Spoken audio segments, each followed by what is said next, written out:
the previous existing arrangements with Milton Keynes will still stand. But again, we reopen at 8 o'clock in the morning. A Liberal Democrat from St Albans claims sexism is a cultural problem within the party. County and District Councillor Chris White made the comments at a fringe meeting of the Lib Dem conference in Glasgow.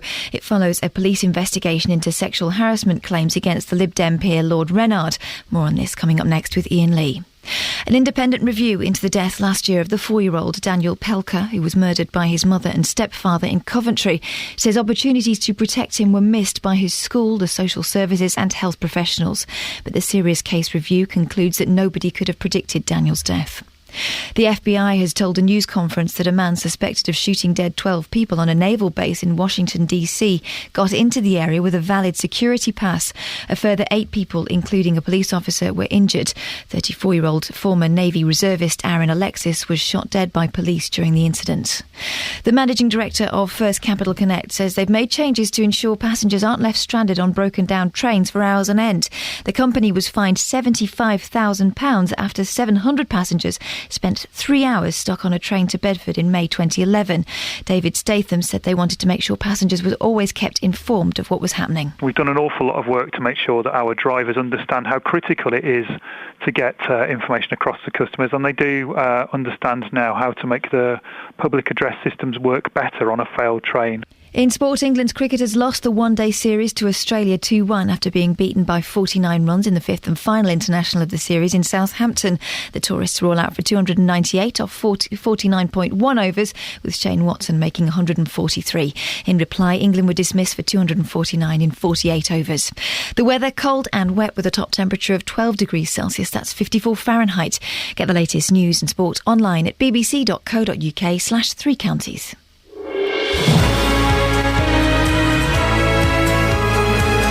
Thank you, Catherine. Morning, this is Iain Lee, BBC Three Counties Radio. Wasn't it cold? Isn't it cold this morning? Flipping freezing. Pyjamas and T-shirt last night in bed. And I had to get dressed under the bed covers. I know. Thick coat on in the kitchen. I will not put the heating on until the second week of October, though. I won't do it.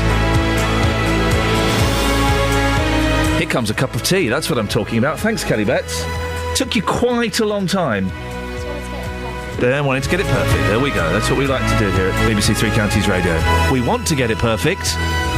We very rarely do.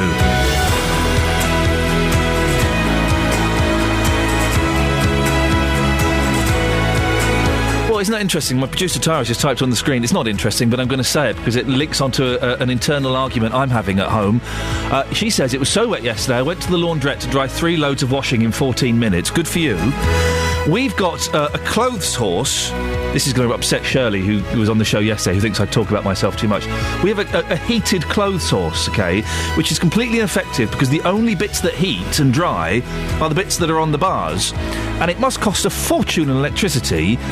I keep coming downstairs and find my wife has left it on all night. All night! I won't say anything to her, though. I'll just fume inside, and then when we get divorced in a few years, that'll be the reason. Anyway, shall we talk about the show? Yes, let's. Lots coming up, including residents in parts of Luton are criticising the council for cutting back on street cleaning, saying it's making the town's rat problem much worse. Well, when did you last see a rat? St Albans councillor Chris White says sexual harassment is a, quotes, cultural problem, unquotes, within the Lib Dems. Is sexual harassment a problem where you work? And here we go. Russell Brand is apparently getting it on with Jemima Khan. Those two stories are not linked in the slightest. Ladies, what do you see in Mr. Brand? Why is he so popular with you lot? Facebook.com/BBC3CR. You can send me a text 81333. Start your text 3CR. Or you can give me a phone call. 08459 455 555. Across beds, hearts and bucks. This is BBC Three Counties Radio. The heated clothes horse must use up so much electricity. It just on all night just to dry the kids' pants and pyjamas? Really? Really? When did you last see a rat? Residents in part of Luton are criticising the council for cutting back on street cleaning, saying it's making the town's rat problem worse. Well, people living in Bury Park and Library Road say discarded takeaway food and piles of litter provide rich pickings for the rodents. Well, our wily, dirty little rodent correspondent, Justin Dealey's on the case. Justin, whereabouts have you been? How very dare you, Ian. I'm on Library Road at the moment, which is just behind the shopping centre on the way to the train station. Library Road has been identified as a particularly bad area for rats. Now, I'm here this morning. I haven't seen any so far, but there has been a problem in the past. The problem, according to some people, is getting a lot worse. I was here yesterday, Ian. I spoke to a few people. Everyone had a story. Here's what people had to say. So, Madam, Library Road here in Luton has been named as a particularly bad area for rats. Yep. In your experience, just how bad is this road? Terrible. Rats every day. Over there, around the back there, along the top, and there. Has it always been like that? For about 3-4 years that I've been here, yeah. Is the situation getting worse? Yeah, big time. They sent Rent a Kill out to kill them. Waste of time. Yeah. When you say you're seeing rats, I mean, how many rats are you seeing here on a day-to-day basis, a week-to-week basis? Probably about 30 or more. Baby ones, big ones. 30 a week? Yeah, yeah. Most of them come from the riverbank over the back there. I mean, I can't remember the last time I saw a rat. Just how big are they? Probably, I don't know, 3-4 centimetres. Is it quite scary? Yeah, especially when they come running across your feet. And that's happened to you? Yeah, one come running out of there straight across my feet. You're just standing here, minding your own business, having a cigarette, and suddenly a rat comes across your feet? Yeah, made me flip and jump. What's your message to Luton Borough Council about this? Well, there's no point, is there? Because no one's going to do anything about them. So, they're not going to change. You think the council are letting people down like you? Yes, big time. I've seen, I saw a lot of them, running around, especially when there is a bin, like the ones there you are seeing. Yeah, we've got 3 or 4 bins, yeah. Yeah, that are open, so the rats, they help themselves. You can't help it. So this problem's been here for as long as you can remember then? Oh, yeah, for years. Especially in the morning, early morning, about 6 o'clock, 7 o'clock, you see them, because there is not a lot of people, So if I came down here at 6 o'clock in the morning, I would quite literally be surrounded by rats, would I? Oh, yeah, and especially down there, you'll see them playing. Do you find it quite scary being surrounded by rats here? Oh, yeah. That's scary, especially when you have got kids like myself, of course. If you get beaten by them, and they have got very sharp teeth, Yeah, you get blood everywhere. Sounds horrible. Thank you very much. You're welcome. My pleasure. Have a good day. I think the lady, Justin, was confusing metric and imperial, because 3 centimetre long rat, well, it's nothing. A 3 or 4 inch rat, well, that's something to write home about. Absolutely. I mean, that man was saying there that at 6 o'clock in the morning you will see them. I haven't seen any rats so far. Look in the mirror. Thank you. But whilst that piece was on air there, somebody walked past the car and I said to her, what's the rat situation like here? She said it's absolutely disgusting. It's getting worse by the day. She was walking around to Luton train station. Sadly, we couldn't talk to her live, but everyone you talk to here says the problem is getting worse. See if you can catch one and bring it home in a bag for us. Yeah, so we are going to be talking to a rat catcher live after 8 to get their take on this, but again, talking to street cleaners in Luton, they've come up to me and they've said that our numbers are being slashed. We're having to reapply for our jobs and the town is going to get a lot dirtier. It will certainly appear from what they're telling me and what the people here are telling me. That's certainly the case. Pick up your litter, people. That would help. Very quickly, Justin, while you're out and about this morning, could you do me a favour? Yes. Front page of the Daily Mail, Jemima Khan is apparently having some sort of relationship with Russell Brand. We don't know if that's true or not, but... That'll be casual then. Yep. Exactly. Well, Russell Brand does seem to get it on with lots of very beautiful women. And I've met him. He's a very charming gentleman, but I just don't... I'm better looking than Russell Brand, I think. I just don't get it. So would you mind asking some of the ladies of Beds, Herts and Bucks what they see in Russell Brand for us, please? Yes, I certainly will do that for you, no problem. Justin Dealey, speak to you later on. Thank you. Thank you very much.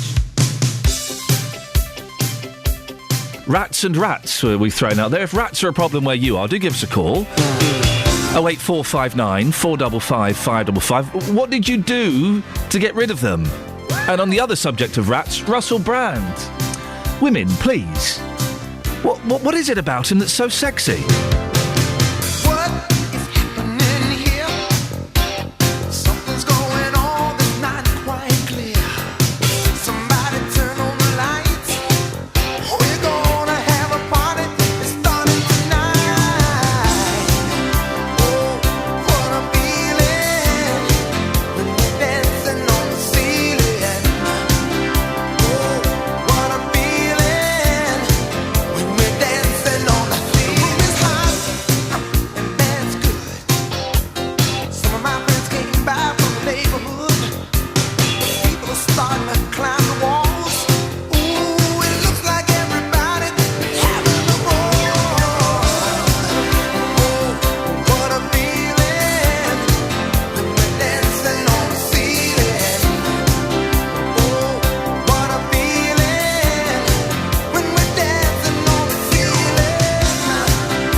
is Iain Lee on BBC Three Counties Radio.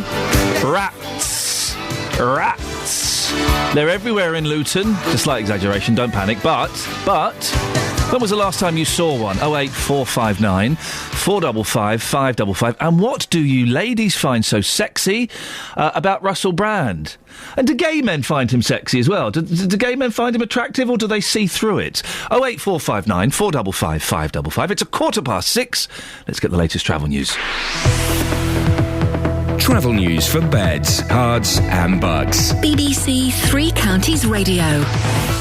Thanks, Ian. Good morning. Things looking clear on the motorways at the moment. No delays on the M25 going into the roadworks around Potters Bar. Everything looking pretty good in Beaconsfield. It's likely to get slow on the A355 as the morning goes on, though, because there are still some temporary traffic lights up. There are a couple of sets for works near Burnham Road, but also near to Hare Hatch Lane as you go toward Dorney Bottom along Dorney Hill. A404 works in Little Chalfont. Temporary traffic lights are up for gas main work between Loudhams Road and St Nicholas Close. Everything looking pretty decent, actually, as you travel by train this morning as well. No problems on the train departure boards through the three counties, and if you're heading for London, tubes are running to time as well. Adam Glynn, BBC Three Counties Radio. Thank you, Adam.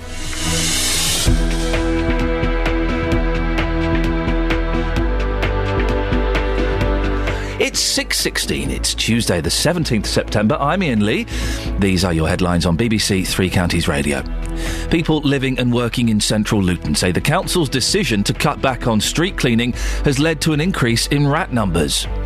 Some children's services have been restored at Bedford Hospital, although overnight care will still be provided at Milton Keynes and the Luton and Dunstable. In sport, England's cricketers lost the one-day series to Australia 2-1 after they were beaten by 49 runs in the fifth and final international of the series in Southampton. Coming up, sexual harassment. Is it a problem where you work? Well, it seems it is within the Liberal Democrat Party. 08459 455 555. BBC Three Counties Radio.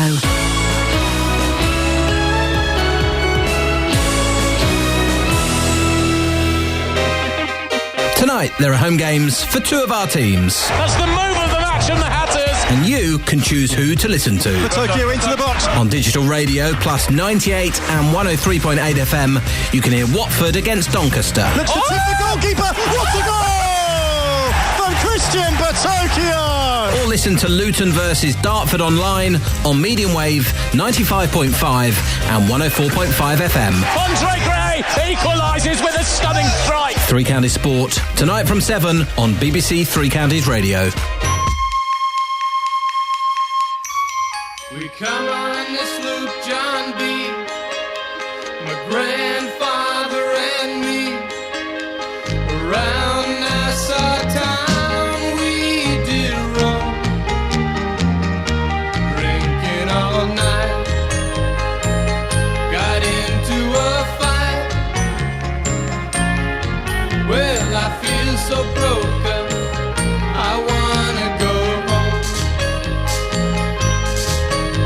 So hoist up the John B. sail, see how the mainsail sets. Call for the captain ashore, let me go home. Let me go home. I wanna go home. Yeah, yeah. Well, I feel so broken.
I'm reading the most fabulously geeky book about the Beach Boys that details every concert they've ever played. Every concert they've ever played. Wonderful.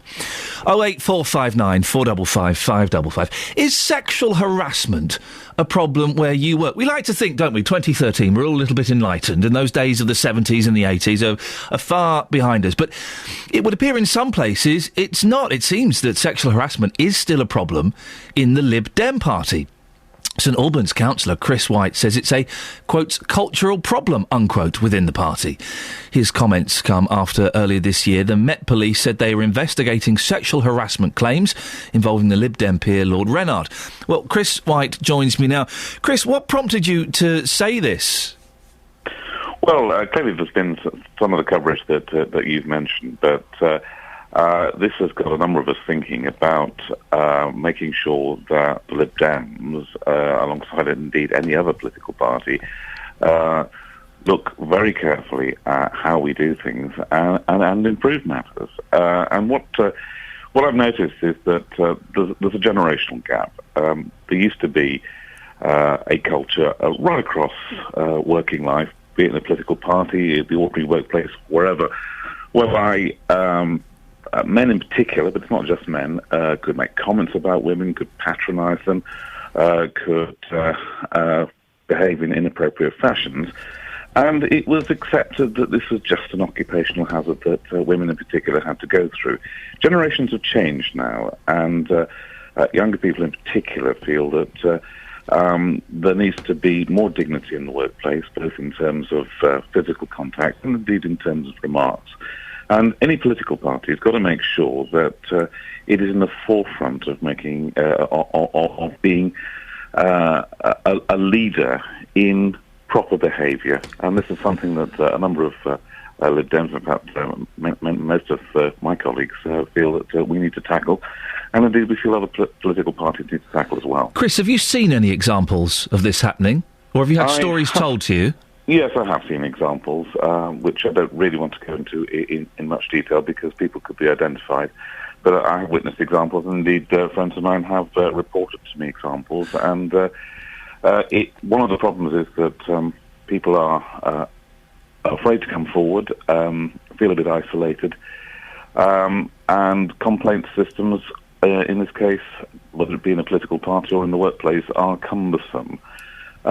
What I'm trying to ensure, along with others, is that there is a cultural change, so that people actually recognise that an off-colour joke or indeed inappropriate touching is something we don't do in this day and age anymore. Now, I can completely understand why you wouldn't want to identify anybody, and I wouldn't want to either. But what kind of things is it that you have seen? Is it someone saying, "All right, love, nice skirt"? Is it someone patting someone on the bottom? What kind of behaviour is it that you've seen? I think that what you said are two of the kinds of behaviours that are part of this. Yes, it's the use of the word love, for instance, is something which is no longer tolerated, whereas 30 years ago it could be appropriate from a senior man to a junior woman.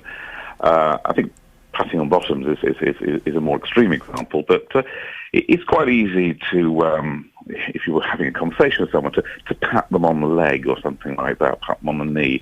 Now, there's two things wrong with that. One is that, unsolicited touching isn't the right sort of thing to do anyway, but it's anyway a patronising gesture, and I think a lot of this is about power play, someone senior expressing their seniority in ways which are frankly no longer acceptable. Of course, there are more extreme examples, and these, of course, are currently sub judice. And these are being carried out by senior members of the party? I was thinking more, actually, about the general workplace. I mean, it's a problem in political parties, it's a problem in the day-to-day workplace, and this is one of the things which is quite shocking. Everyone says, well, I've seen it here, but I've also seen it where I work. So I'm afraid that political parties are composed of the human beings who are in ordinary life. Isn't some of it, Chris, a little bit over the top? You mentioned the use of the word love, where in various parts of the country, the use of the word love is the same as mate, fella, pal. I sometimes refer, when I speak to older ladies who I sense wouldn't be offended by it, I call them love, and it gets a nice reaction. Are we being a little bit too sensitive here? No, I think it's just looking back to what you just said, where you sense they wouldn't be offended. That's the key thing.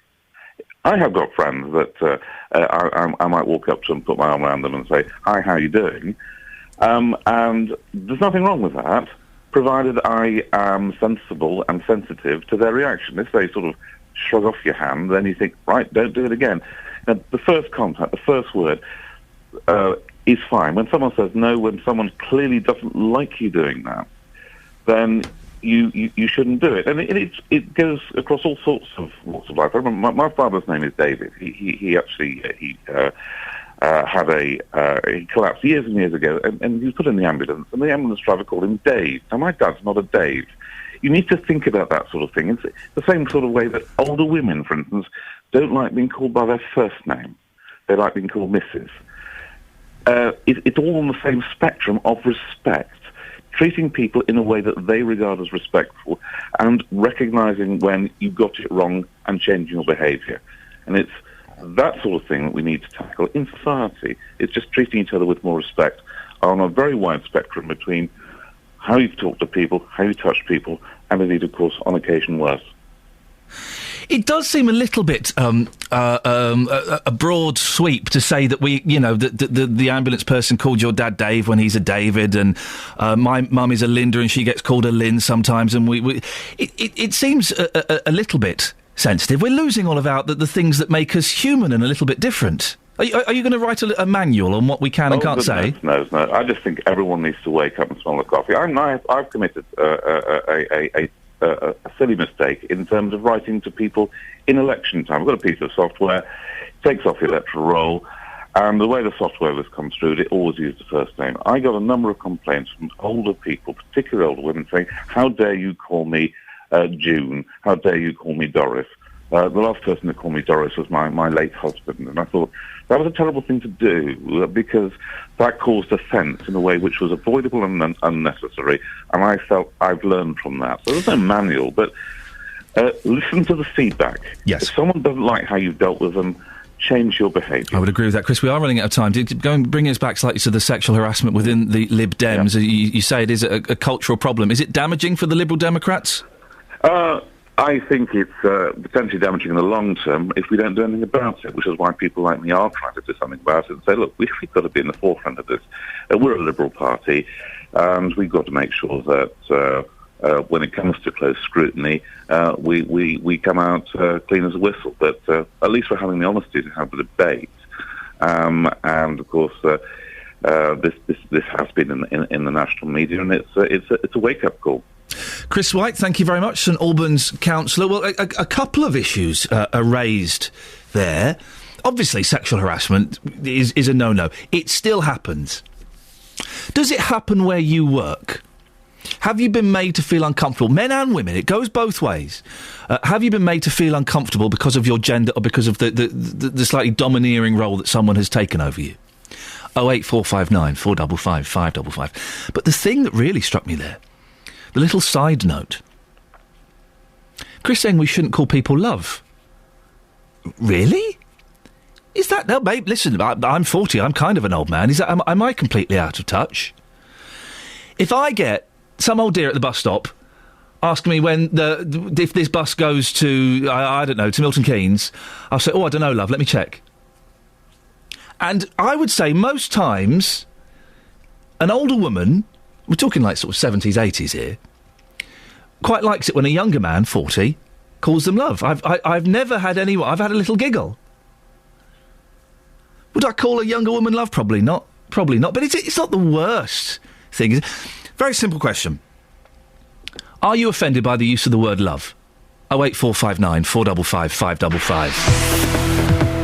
Travel news for beds, cards and bugs. BBC Three Counties Radio. Things are looking much heavier into the roadworks now this morning on the M25. Anti-clockwise, we've got fair bit of a queue from junction 26 Waltham Abbey to 25 at Enfield. Much busier than you'd expect at this time of the morning, looking at the cameras around there. We haven't had any incidents reported, and I can't see if there's a blockage anywhere on the cameras. But if you're stuck there and you can see what's going on, our number's 08459 455 555. Through St Albans, roadworks on the Hatfield Road, the A1057. It's water main work at the Ashley Road junction.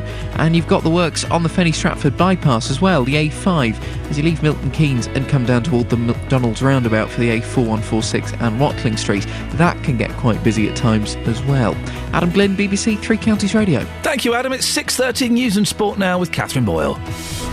Across beds, hearts and bugs. This is BBC Three Counties Radio. Good morning. The headlines. People living and working in central Luton say the council's decision to cut back on street cleaning has led to an increase in rat numbers.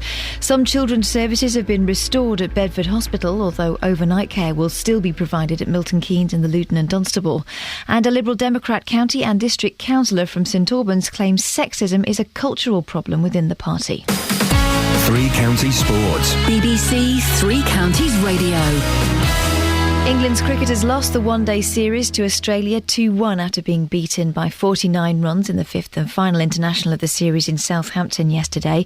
Meanwhile, in the Premier League, Swansea drew 2-2 at home to Liverpool. It was an eventful evening for the former Liverpool player John Joe Shelvey. He scored one of Swansea's goals and got the assist on their other from Michu. However, the mistakes he made also helped Liverpool score their goals, much to his annoyance. When you score against your former club, I'm not going to lie, it's probably one of the best feelings I've had in football. But then the two mistakes I made and gifted Liverpool a draw, really. Everyone was coming around to me at half time, putting their arm around me and said, just go and show the character that we know you can do. And I felt I did that in a way and got us back into the game. In the Championship, Watford could be without midfielder Irene tonight for the match against Doncaster. Here's Hornets manager Gianfranco Zola. Well, Doncaster is tough because it's a new promoted team and they have a lot of enthusiasm.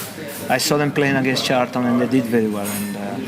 So I'm expecting a tough game. They will be organised, strong, and to get around that thing, we will have to be as organised as them and with better quality. Luton Town take on Dartford at Kenilworth Road tonight in the conference. Despite a disappointing 2-0 defeat at Wrexham last time out, manager John Still says he won't be making wholesale changes. I've been really pleased with how we were playing. Were we winning enough games? No. But were we playing well enough? Yes. But Friday we didn't. And it's whether I take the last 5 games and say, well, one of them's not very good, so I need to change. That's not something I'm sure that I want to do. In the Southern Premier last night, St Albans lost 1-0 to Cambridge City, while tonight Alzey, Bedford and Burnham all play at home. Meanwhile, in Conference South, Boreham Wood are away to Farnborough. And that's your latest news and sport. I'll be back with more at 7 o'clock. You all right, love? Yeah. Oh. You've just let down... I've let the side down. You've let the sisterhood down. Quickly, go and try and put that burning bra out and put it back on. Can you say it again, then? You all right, love? How very dare you! You're Northern you're from up north, aren't you? Yeah. And they all speak like that, don't they? Well. Oh. Yeah, it depends where you go. In Salford, where my family's from, the term of endearment is cock. All right, cock. Call 08459 455 555. BBC Three Counties Radio. Well, the less said about that, the better, I think. Well, what do you think? Are you offended by the word love? We spoke to Chris White a few minutes ago, the St Albans councillor. He's a Lib Dem. We're talking about sexism, and he expanded it to say that love was actually a pretty unpleasant word. Use of the word love, for instance, is something which is no longer tolerated, whereas 30 years ago it could be appropriate from a senior man to a junior woman. I don't have a massive problem with love. But maybe I'm a 40-year-old man. I realise I'm now one of them. 08459 455 555. Do you have a problem with the word love? Dennis is in Dunstable. Morning, love. Good morning, love. How are you? Yeah, I'm very well. Do you have a problem with it? Not in the least. I'm 88 and I couldn't care less, even if a fella calls me love. Why not? That's very modern of you. I'm a Mancunian. I call everybody love. It is, and this is the thing, it is a north-south divide. Well, saying that, they do say love a lot up north, but then so do, Cockneys in London. All right, love? Yeah, of course you do.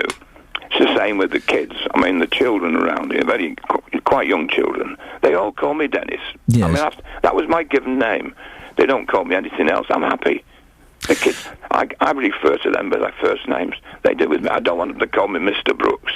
That's too stuffy with kids. Dennis, you and I are both... Well, we're old farts, aren't we, really? Yes. Are we out of touch with what young women want, and that young women could be offended by the use of the word love? Well, I've not found any yet to have, because they realise that I'm not a dirty old man. I don't chase them, so calling love is very innocent. Dennis in Dunstable, thank you very much indeed. Well, what do you think? 08459 455 555. Little hiccup there. Let's go to Peter in Walmer Green. Peter, morning, love. Good morning, love. You got a problem with it? No, not at all. There's a big difference there. I don't think that chap from St Albans really understood it. Go on. Make it clear for him. There's a condescending way of saying it, and a greetings way of saying it. Yeah. And no one should be condescending to anybody. Do both different ones. Do the condescending one to me and the greeting one. It depends on the context of using the word. Oh. I mean, you go to hello, how are you, and that sort of thing, and I say it quite often, but I don't do it in any condescending way whatsoever, because that's offensive. The thing is, Peter, you sound like an older gentleman, and maybe times have changed. You know, in the 70s, it was all right to go up to a woman, pat her on the bum and say, well done, girl, good work, love. Now, going up and patting them on the bum is inappropriate. Maybe the use of the word love is inappropriate now. Well, I mean, times have changed. I mean, I went up to Moorfield recently and saw so many people walking around with cups of coffee. Now, if they're not going to pride in themselves by eating and drinking before they come out, what sort of people are they? That's what I thought. Peter, good question there. Not quite sure. Let me just work out what the connection is between calling people love and having a cup of coffee in a hospital. Calling someone love, having a cup of coffee in a hospital, something to eat. The connection is...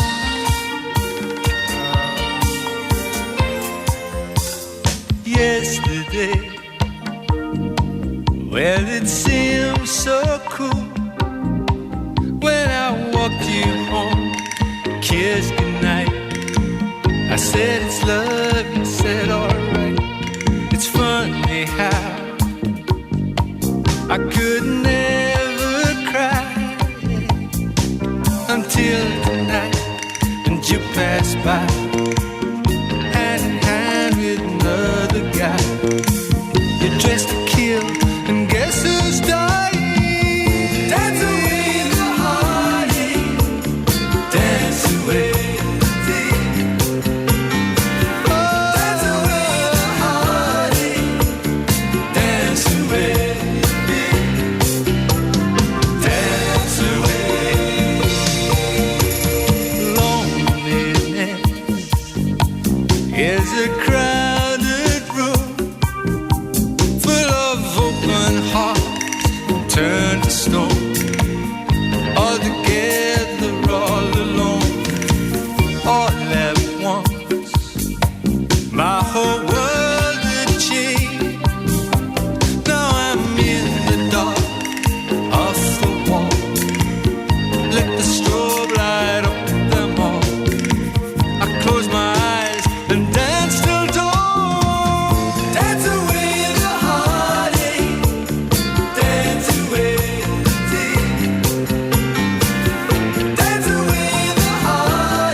Out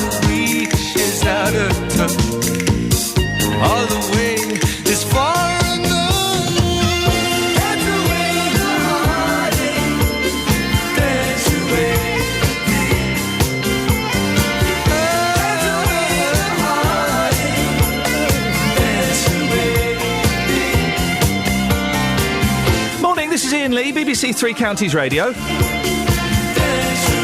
Now, cast your mind back a couple of years when passengers were left stranded on a train to Bedford for more than 3 hours. Well, commuters are now being given assurances it won't happen again. 700 people were left stranded between St Pancras and Kentish Town in May 2011. At one point, about 40 people forced open the doors and started walking down the track. The managing director, David Statham, says they've made improvements, for instance, ensuring customers are always up to date on what's happening. We've done an awful lot of work to make sure that our drivers understand how critical it is to get information across to customers, and they do understand now how to make the public address systems work better on a failed train. Well, Stephen Greengrass uses that train. Good morning, Stephen. Are you pleased with the outcome? Morning. I don't know about pleased. I'd rather the thing hadn't happened in the first place, to be absolutely honest with you. I think the fact that they've put in place procedures which the RAIB recommended, which would have been simple and common sense, only after the incident happened, and they were investigated for it, is obviously very disappointing. And the size of the fine is the equivalent to, 25 annual season tickets between St Albans and London, so it's inconsequential to them. So no, I'm kind of not particularly pleased with the outcome. It seems pretty obvious that if there's a problem on a train and it's stuck there for hours, the driver communicates, or the train company somehow communicates to the passengers what's going on. I absolutely agree, but I think, at the time, I think all of us were a bit kind of upset with the driver that he wasn't communicating. I think now some of us have seen the RAIP report.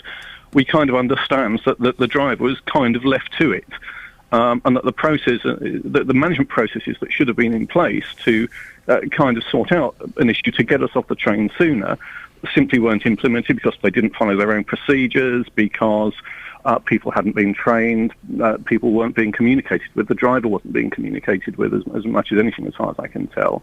And they didn't learn from other train companies, and those sorts of things were really common sense. They should have had those in place. How frustrating was it being on that train for 3 hours, Stephen? But pretty frustrating, actually. I mean, I've been stuck on trains for rather longer than that in the past, but it was very hot. On those new trains, there's no windows, there was no air conditioning, no lights, not much in the way of information, so nobody really knew what was going on. It was understandable that people forced the doors open to get ventilation. I'm not one of those who thought it was a good idea to jump down on the line, and I didn't jump down on the line, but I think it was pretty frustrating. Do you feel you've been compensated properly for what happened? What compensation have you had? I think I got a few free tickets, but I suspect that was as much because I got in touch with the train company, and I got in touch with their customer services people after the event, not so much to complain, but to offer them some insights as to how it had been from my position as a passenger. I don't know whether other people got as much as I did. Have you noticed any improvements on the line, Stephen? You still use the same service, don't you? Yes, I mean we don't have a lot of choice in this area. We could go to Hatfield, but it's operated by the same company. Yes, I would say I don't know, improvements. I mean, that hasn't happened again. The trains are still very overcrowded, and one of the things that I guess is really worrying for many of us in St Albans is, for years we've had our fares put up by the maximum amount each year on the promise of better train services that would come from the Thameslink project, and now, those are still some years off, one understands, and the kind of rail freight depot that the Secretary of State is minded to improve at Radlett will soak up a lot of that spare capacity. So, we've been paying, if you like, maximum fare increases on the promise of something that may never happen. How would you describe that rail route, Stephen? It's overcrowded. It's badly in need of more capacity, and I think it's badly in need of an operator that really cares about its customers and don't see us as, just a way to pay the dividends to shareholders. Stephen Greengrass, thank you very much indeed. He was a passenger on that train when it got stuck in May 2011, and the train company were fined £75,000. £75,000. Wow. It's 6:45. Let's get the travel news now. Here's Adam. Travel news for beds, cards and bugs. BBC Three Counties Radio.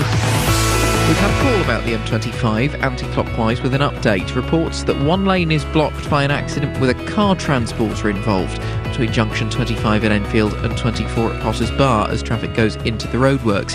Congestion is now back as far as the M11 at junction 27. It continues to look very slow on the cameras through there. As you go round further anti-clockwise, traffic is building from the M1 round to Watford junction 21 to 19. Also looking slow on the drive into London if you're using the A1 from the Holiday Inn junction at Boreham Wood down toward Mill Hill. We're doing OK though on the trains this morning, no late runners and no major delays. Adam Glynn, BBC Three Counties Radio. Thank you, Adam.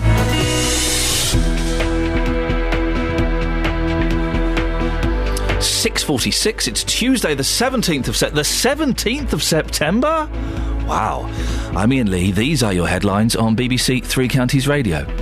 People living and working in central London say the council's decision to cut back on street cleaning has led to an increase in rat numbers. A number of children's services have been restored at Bedford Hospital, although overnight care will still be provided at Milton Keynes and the Luton and Dunstable. In sport, in the Premier League last night, Swansea drew 2-2 at home to Liverpool. Coming up, we'll be talking more about Russell Brand and what do you find sexy about him. But before that, let's get a little bit of the weather with Kate Kinsella. Beds, Herts and Bucks weather. BBC Three Counties Radio. Good morning. Well, it's not a bad start to the day across all three counties, actually. Bit of cloud around, but we'll get some brightness mixed in there as well. The temperature outside at the moment ranging between 7 and 9 Celsius. Now, as we head through the morning, the cloud will increase and become thick enough to produce some rain, and that's going to continue through the morning.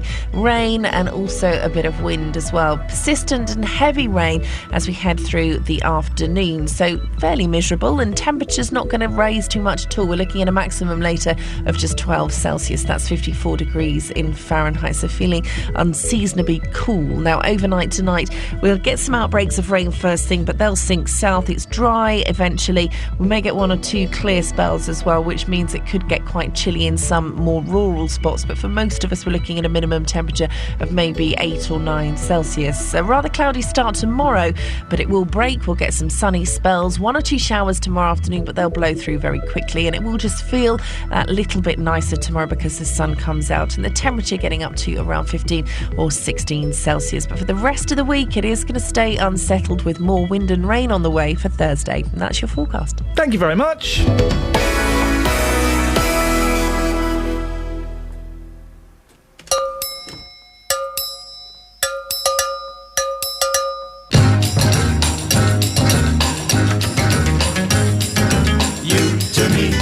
Are sweet as roses in the morning, and you to me are soft as summer rain at dawn. In love we share that's something rare. The sidewalks in the street, the concrete and the clay beneath my feet begins to crumble, but love will never die, because we'll see the mountains tumble before we say goodbye. My love and I will be in love eternally. That's the way it's meant to be. All around I see the purple shades of evening, and on the ground shadows fall, and once again you're in my arms so tenderly. The sidewalks in the street, the concrete and the clay beneath my feet begins to crumble, but love will never die, because we'll see the mountains tumble before we say goodbye. My love and I will be in love eternally. And that's the way it's meant to be.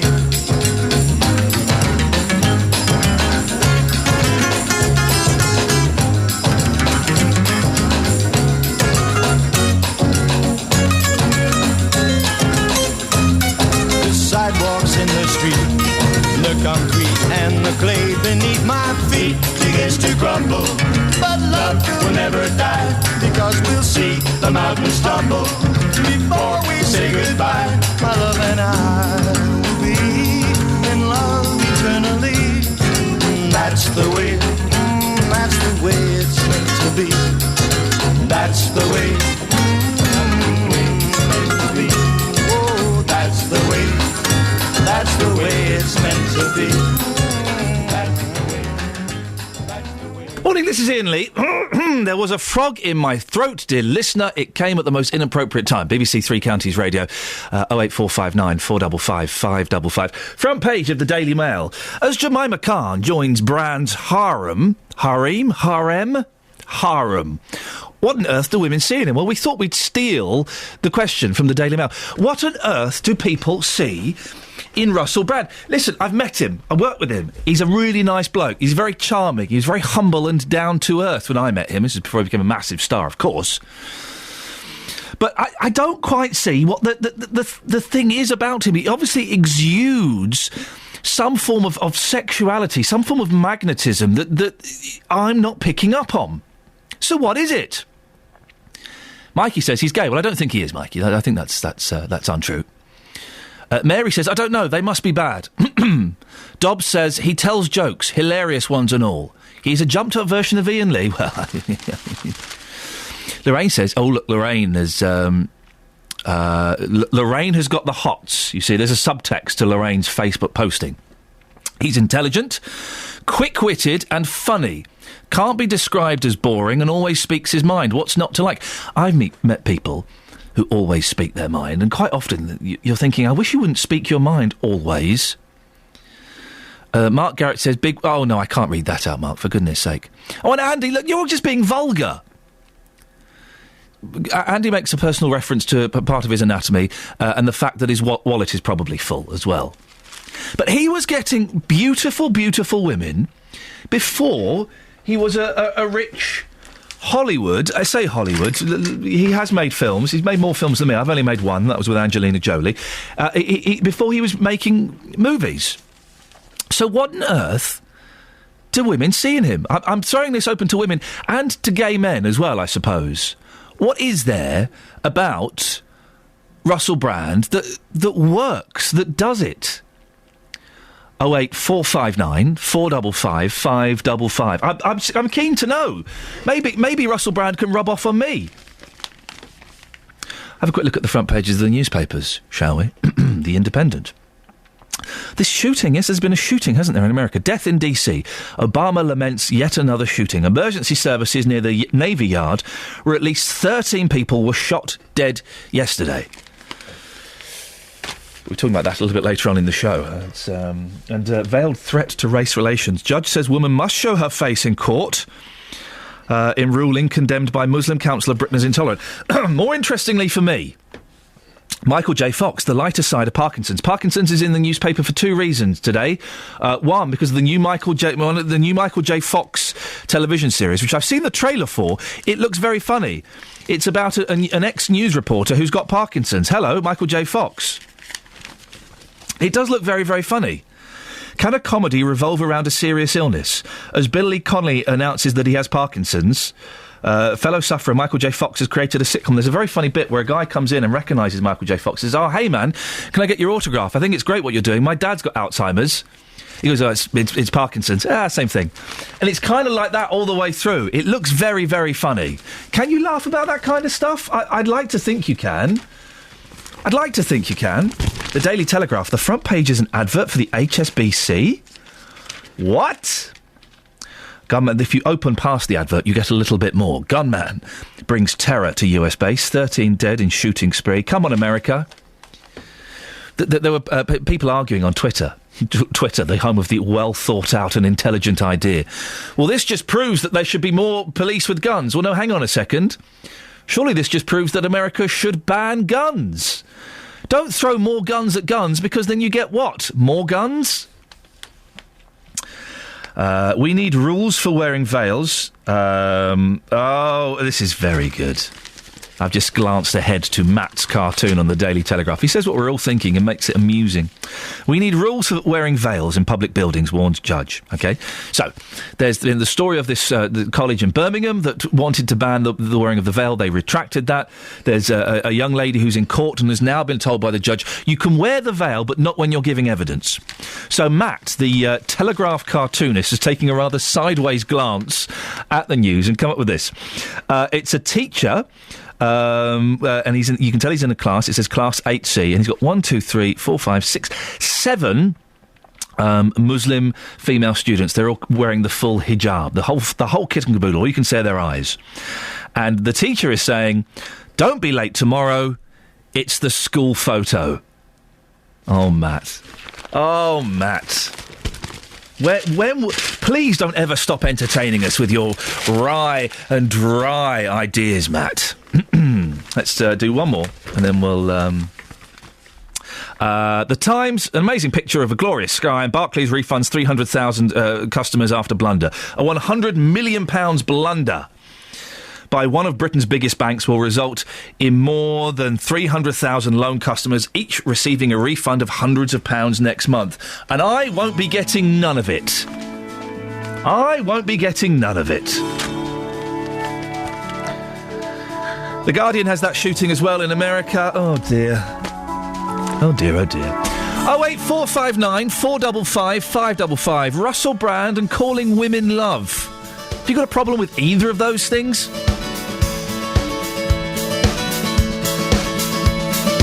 So-called Mr. Rock and Roll is dancing on his own again, talking on his phone again to someone who tells him that his balance is low. He's got nowhere to go, he's on his own again. Rock chick of the century is acting like she used to be, dancing like there's no one there. Before she ever seemed to care, now she wouldn't dare. It's so rock and roll to be alone. And they'll meet one day far away and say, I wish I was something more. And they'll meet one day far away and say, I wish I knew you, I wish I knew you before.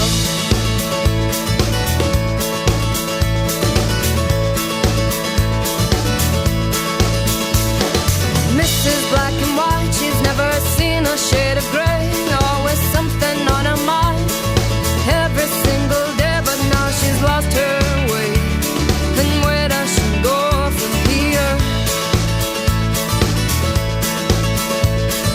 Mr. Multicultural sees all that one could see, he's living proof of someone very different to me, but now he wants to be free, free so he can see. And they'll meet one day far away and say, I wish I was something more. And they'll meet one day far away and say, I wish I knew you, I wish I knew you before.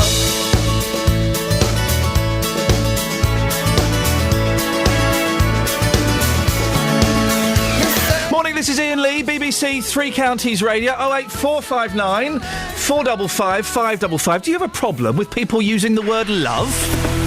Here's Adam Glynn. You're right, love. News for beds, cards and bugs. BBC Three Counties Radio. Not too bad, love, not too bad. M25, anti-clockwise. We've still got these reports of a lane blocked by an accident with a car transporter involved. This is between Enfield and Potters Bar, junctions 25 and 24 going off into the roadworks. Congestion back to the M11 now. It's very, very slow around there this morning. Traffic much heavier than usual. It's also busy as you go further round anti-clockwise, with traffic steadily building from the M1 to Watford, junction 21 at 219.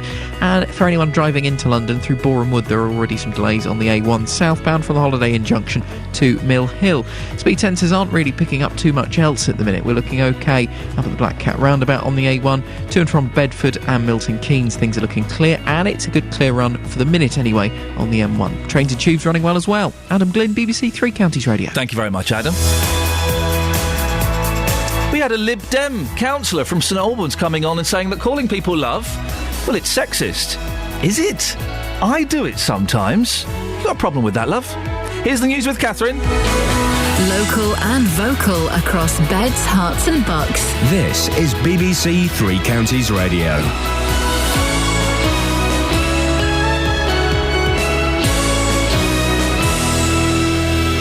Good morning, it's 7 7 o'clock, I'm Catherine Boyle. The headlines: Luton's rats blamed on council cuts, services resume at Bedford Hospital, and Hertfordshire Lib Dem claims sexism is a cultural problem for his party. BBC Three Counties Radio. People living and working in central Luton say the council's decision to cut back on street cleaning has led to an increase in rat numbers. Last month, the borough councillor in charge of street services, Dave Taylor, told this programme savings had to be made and members of the public would need to take more responsibility for keeping the town tidy. We spoke to these people from Library Road. Terrible. Rats every day. They rent a kill out to kill them. Waste of time. Most of them come from the riverbank over the back there. I've seen, I saw a lot of them, running around, especially when there is a bin, like the ones there you are seeing. So the rats, they help themselves. More on this coming up next with Iain Lee. A number of children's services have been restored at Bedford Hospital following their controversial suspension in July. The new head of children's services, Dr Andy Raffles, says more care can be offered during the day, but any patients who need to stay overnight will need to go to Milton Keynes or the Luton Dunstable Hospital. The teenager who died after being stabbed in Luton on Friday has been named as Micah Urquhart. The injured 19-year-old was found a short distance from his home in Hastings Street at 20 to 1 in the morning. He later died at the scene, and now police have launched a murder investigation. Police in the United States say they now believe that a single gunman was responsible for a mass shooting at a Navy headquarters in Washington yesterday. 12 people were killed and 8 wounded when a man opened fire at the Washington Navy Yard. He was killed by police at the scene. An independent review into the death last year of the 4-year-old Daniel Pelker, who was murdered by his mother and stepfather in Coventry, says opportunities to protect him were missed by his school, the social services and health professionals. The report's author, Ron Locke, says none of the agencies had been prepared to think the unthinkable and consider that he might be suffering abuse. A Liberal Democrat from St Albans claims sexism is a cultural problem within his party. County and District Councillor Chris White made the comments at a fringe meeting of the Lib Dem conference in Glasgow. Councillor White told this programme earlier that workplace attitudes need to change across the board, and his party is no exception. Yes, I have seen examples. Indeed, friends of mine have reported to me examples, and one of the problems is that people are afraid to come forward, feel a bit isolated, and complaint systems, in this case, whether it be in a political party or in the workplace, are cumbersome. In sport, England's cricketers were unable to add a one-series win to the Ashes victory against Australia. They were beaten by 49 runs in the fifth and final international of the series in Southampton, losing the series 2-1. The weather today, cold and wet with a top temperature of 12 degrees Celsius. That's 54 degrees Fahrenheit. Get the latest news and sport online at bbc.co.uk/3 counties. Now, you've got a soft spot for Russell Brand, haven't you? I have, yes. We mentioned him in the office and we're all kind of going, I don't get it, what's the thing? And you sort of melted and started fanning yourself in a corner. Well, I mean, to the naked eye, he needs a good scrub, doesn't he? Yeah. But You'd like to give him that scrub? I wouldn't mind, actually. Well, if I wasn't happily married, of course. But he, like my husband, he has a very pretty face, I think, and also a devilish wink in his eye. I think he's rakish. He's quite dangerous, but it'd be an awful lot of fun. Anyway, that's what I think.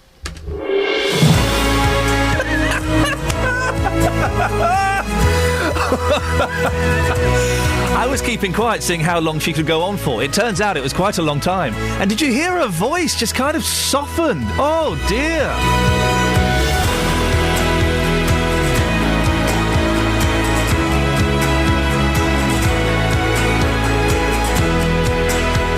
She got all romantic and all lovey-dovey. Deary, deary me.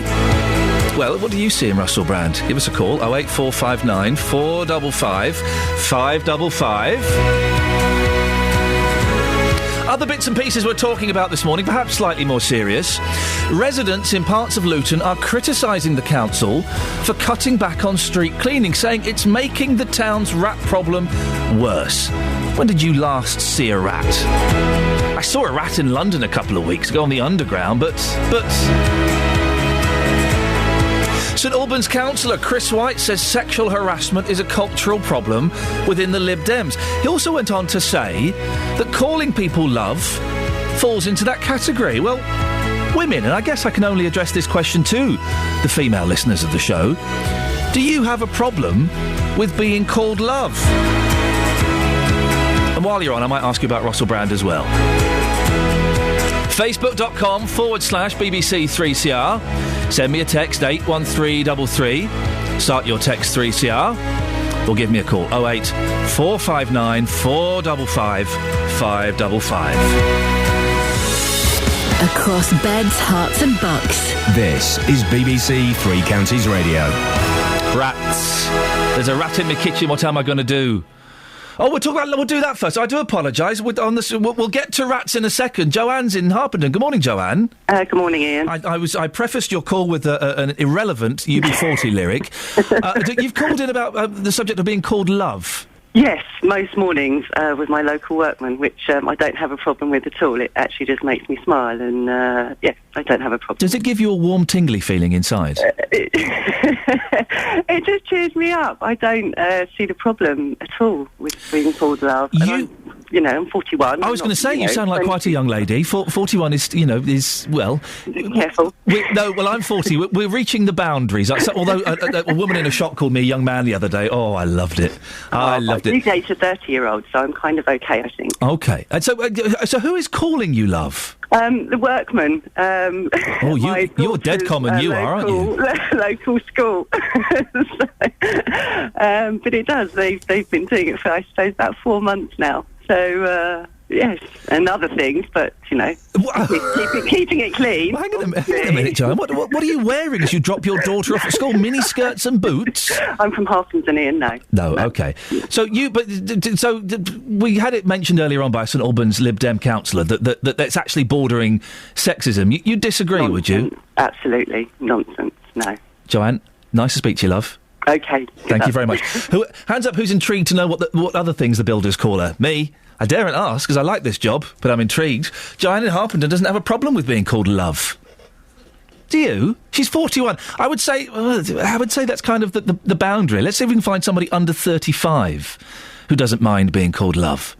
08459 455 555. Back to my UB40 lyric. There is a rat in my kitchen. What am I going to do? Maybe later on I'll tell you the story, if there's time, about my brother-in-law trying to catch a rat in his neighbour's kitchen. It's a horrific story. She gets called Foxy Mummy. I think we can say that on the radio. Just.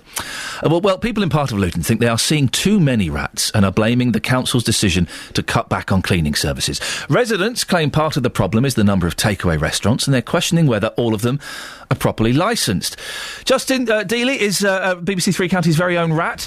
Thank you, Ian. You're welcome. You've been out and about, and people have been seeing lots of rats in Luton. This is a problem, isn't it? It's a massive problem, yeah. I spoke to a lady earlier on in Library Road in Luton, which is just behind the shopping centre, and she said recently she was outside having a cigarette, minding her own business, and suddenly a rat crawls across her feet. Oh, no. Yeah, she said it was absolutely disgusting. She doesn't even bother ringing Luton Borough Council anymore. They haven't solved the problem for years. It's getting worse. She says the council are letting down people, but I think this next man is particularly interesting. This is Wayne Palmer. Now, he used to sleep homeless down Library Road in Luton, so he should know what he's talking about. I asked him just how bad the situation was, and this is what he had to say. It's very bad, especially under the sewer bit across the road, because you've got the water going underneath. Were you being woken up in the middle of the night, surrounded by rats? I have been before, yeah. We're talking one, two? No, there's quite a few. I've seen about 10 or 12. You've woken up and there's been 10 or 12 rats around you? Yeah. Can you just try and describe, if you can, how that made you feel? It's not nice because they carry toxoplasmosis. They carry a disease, if they bite you, then you can end up very ill. It sounds very, very scary. Do you think now it's about time that... It's mainly people just dumping their rubbish and things like that, and restaurants not sealing their bins properly.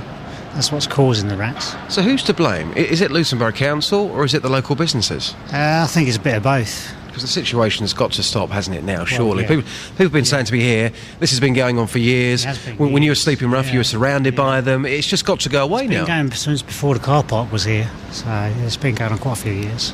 And just lastly, a word on yourself. You're now not homeless. You're well and truly on the road to recovery. Yeah, I've got my own place now. Just in the process of moving again, though, because the area's not that good. Anything's better, though, than being surrounded by 10 to 12 rats at night. Well, yeah. Yeah. Well, listen, thank you so much, and all the very best for the future. Really appreciate it. Right, thanks a lot. And Justin, you have spoken to other people who this isn't us kind of making something out of nothing. You have spoken to people who have seen 30 rats in a week. Yes, absolutely. That was the lady again earlier on who had the rat crawling across her feet. She works in the area, and she says, look, you know, I'm not making this up. It's terrifying to be around here, particularly when they are crawling across you.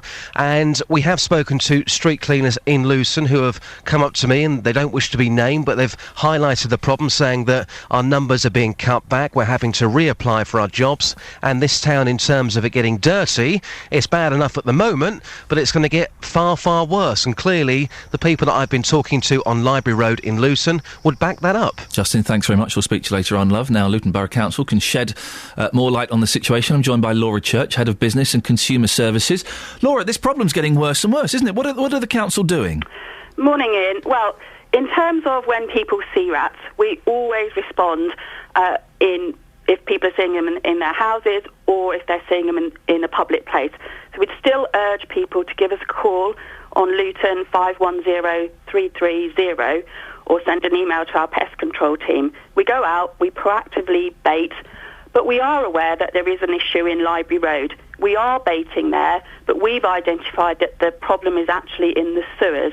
So we don't have the responsibility and can't go into the sewers. So we are talking to Thames Water and following up with them to get them to respond. Well, it's made worse, isn't it, by all the takeaway junk and the food, the eateries? Well, they are businesses, and we can talk to businesses about encouraging them to be more responsible. But equally, we're all responsible if we throw litter and don't deal with it properly, put it in bins, make sure that we aren't part of the problem. We also don't want people to feed pigeons because that leaves food out and encourages rats to come out. So we are also responsible and have a responsibility for doing some of this ourselves. Are all these restaurants and eateries running legitimately? Yes. And are they all keeping clean and not chucking stuff out the back? If anyone sees a problem with a restaurant where they feel that there's rubbish, please get in contact with us and we will get Environmental Health to go out and have a look. So we follow up whenever we get a complaint. We heard from a lady earlier on who says she stopped bothering to tell the council. She feels that nothing is done. What would you say to reassure her that you are doing things? We are doing things, and one of the issues that we have is that the poisons that we can use to deal with rats in public places are ones where the rats have to eat them on a number of occasions. We can't use the very fast-acting poisons because of the risk to other animals, children, or issues like that getting them. So rats wouldn't normally go out and be visible in public places. That is a sign that they are eating the poisons, which makes them wander around and be disorientated. Surely, one of the things is they're coming out not because they're eating poison, but because there is all this junk, there is all this rubbish, and because there are fewer and less frequent bin collections. We are still cleaning. But just less often? No, in the town centre we're maintaining the standards on cleaning. You say maintaining the standards, you mean you're having exactly the same number of cleaners going out exactly the same number of days? Yes. OK, as you were a year ago? Yes. Then why is it such a mess? We are still going out and cleaning, so I don't agree that it's such a mess. Well, it is. It is. We get lots of calls about you saying that there is a mess, that there are food wrappers and there are bits and pieces. And I know that we have a responsibility to put our litter away, and litterers are very, very naughty people. But if you go into Luton, bits of it are a mess. We work really hard on keeping Luton clean and tidy within the resources that we've got. So we do also need people to take responsibility for putting their litter in bins. The bins are emptied. We do have street cleaners going out in and around the town. And again, I would just say, if people have concerns about particular areas, we will go in and have a look. We've had some issues raised about Biscot Road. So we've gone in, done a good look round. We've identified that there are some areas that need attention. And we're also looking at doing an environmental action day in that area. So where things get reported to us, we do. You've identified that Biscot Road needs attention. How long ago did you identify that? We've looked around that area in August.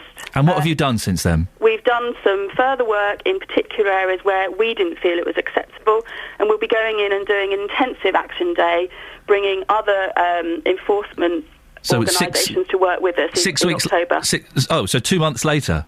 No, it takes you 2 months to do that? We also did some work in August and as a follow-up where we get complaints about a particular area. What did you do in Biscot Road in August? We went round, had a look, Right. checked that it was satisfactory. Areas that we didn't think were satisfactory, extra cleansing teams went in and did some more work. And did that help with the rats? We were doing that to look at cleaning up. So we will also be baiting in that area. I can't tell whether it's had an impact on the rats yet. OK, thank you very much indeed. That's Laura Church, Head of Business and Consumer Services at Luton Borough Council, 08459 455 555, if you want to give us a call on that. It's coming up to 7:16 on BBC Three Counties Radio. Let's get the travel news now with Adam. Travel news for beds, cards and bugs. BBC Three Counties Radio. Still long delays heading into the roadworks on the M25 anti-clockwise. A lane blocked off by an accident with a car transporter involved. Certainly that's what we had a call about earlier this morning. Just after junction 25 at Enfield, so just nudging into the roadwork section. Congestion is 2 miles back beyond the M11, so it's way back into Essex. Over half an hour for people stuck at the back of the queue to get through the traffic there. It's also busy as you go round from the M1 to Watford, junction 21 to 19, and Maple Cross to the M40, junction 17 to 16.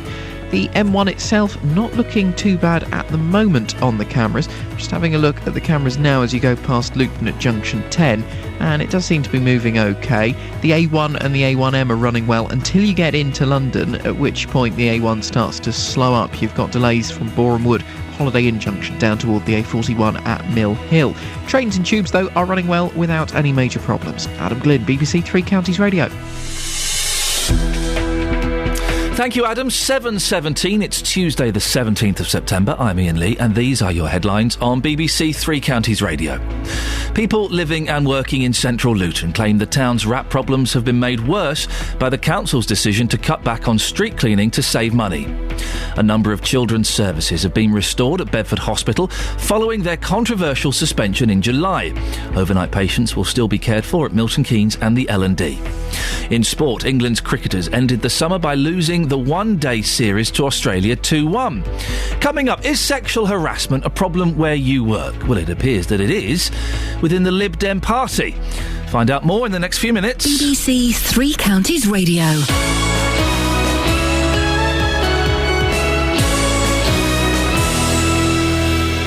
Roberto Perrone on BBC Three Counties Radio. If you're at home, sit back, because this is going to be very, very interesting. You've got the selfie, the legsy, the bumsy. You're going to start that trend. Roberto Perrone. We seem to be heading headlong into war again. We're very keen to stop this from happening. We don't know where this might lead. The lie that took us into the Iraq war could become a shocking truth in this one. Roberto Perrone. Weekdays from 3 on BBC Three Counties Radio. 08459 455 555.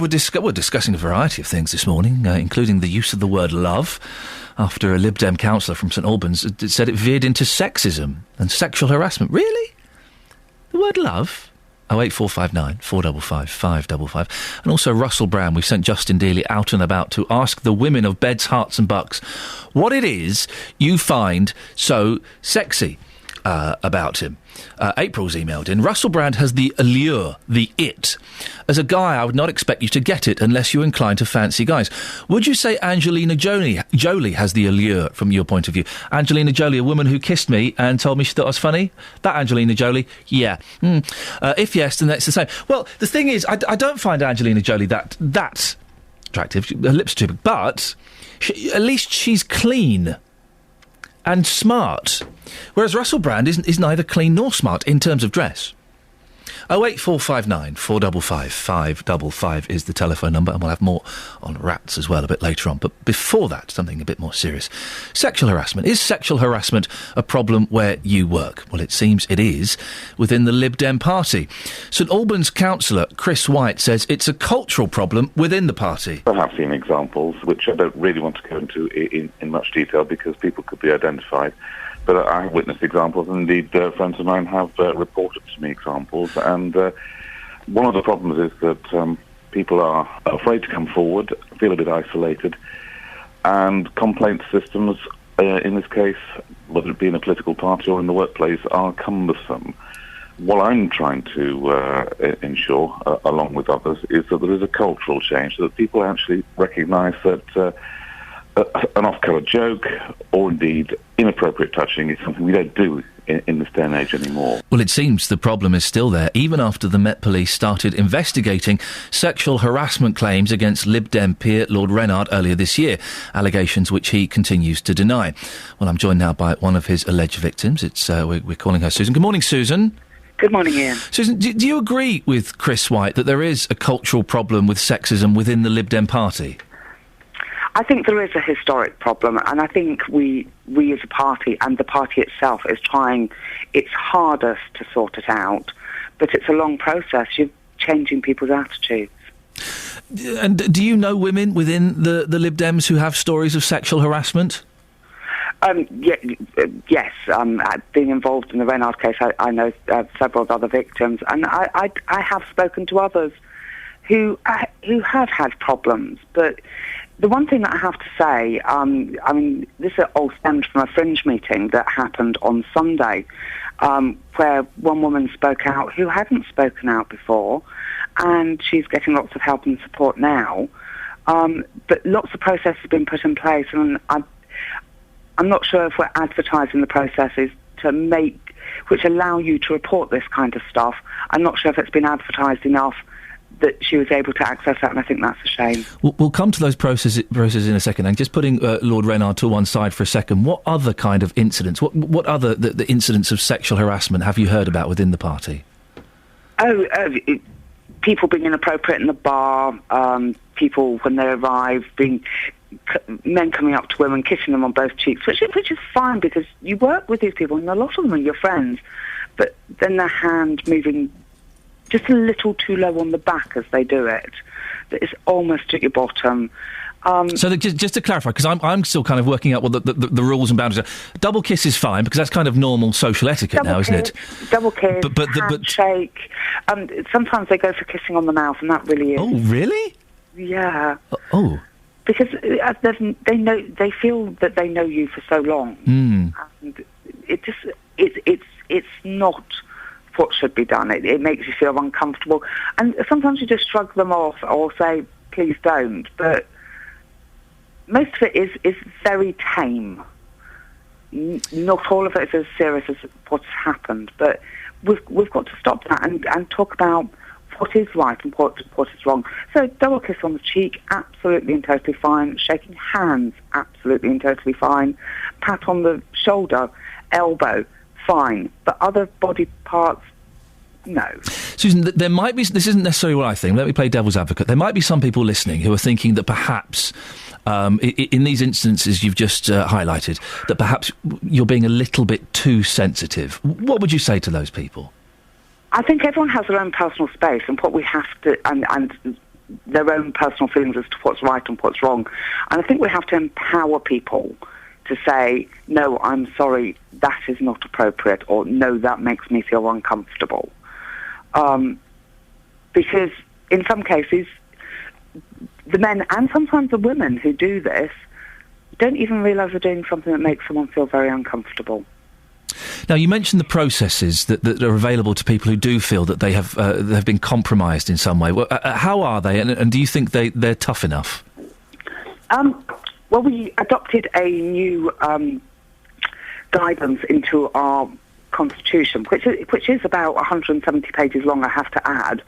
So people won't have seen that, but we did debate that on the conference floor, and there is a respect clause in there, which is great. But there are other processes that are on the party website. There's a whistleblowing line, and people are beginning to know that they're there, but it is still very early days.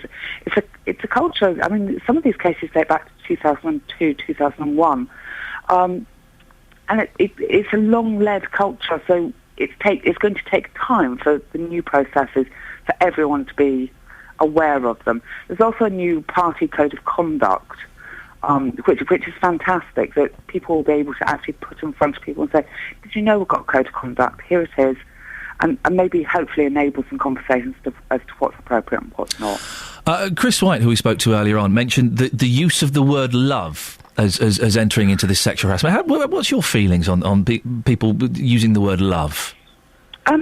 I don't like the word love, but I am very open. It's like the word madam. If someone calls me madam, my automatic reaction is, excuse me, I don't run a brothel. Please don't call me that. But love, I will also very openly say. But we should use respectful language as well. Politics has been very male-dominated for years and years and years. Are you having to take a stand against everything to try and redress the balance, do you think? Not against everything. It is very male-dominated, especially in the Westminster bubble. But it is... There are so many processes about gender balance within our party in place that everyone is very aware that we have to be equal to men and women. Susan, I appreciate your time this morning. Thank you very much. That's one of the alleged victims of Lib Dem peer Lord Reynard, who the allegations of which he continues to deny. 08459 455 555. There are two vaguely connected but slightly different themes that come from this. Sexual harassment. Maybe three themes. Sexual harassment at work. Has it been a problem for you? Have you encountered it? Those instances that I can't believe someone would go to kiss you on the lips as well. I hate the double kiss. I hate the kisses. Oh, I hate it.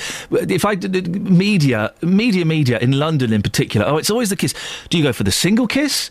Do you go for the double kiss? Some people go for the triple kiss. Get out of it. Oh, I hate it. Oh, and I kind of went for a kiss with a woman the other day at something, and I had to say, because I'm so self-conscious about it, I'm going for the kiss as I leant forward, because I didn't... Oh, dear, it makes me so uncomfortable. But some of the other things I kissed someone in the ear once as I was going for the double kiss. Who was it? It was Wendy James from Transvision Vamp, who I was very nervous to meet anyways. I had a huge crush on her 20 years ago. And I went for the second kiss, and she turned her head to talk to someone else. Kissed her ear. Producer Tara's kissed on the neck because you were moving away. We need to establish... Can we get the rules established? Is it one or two kisses? I don't like any kisses, but...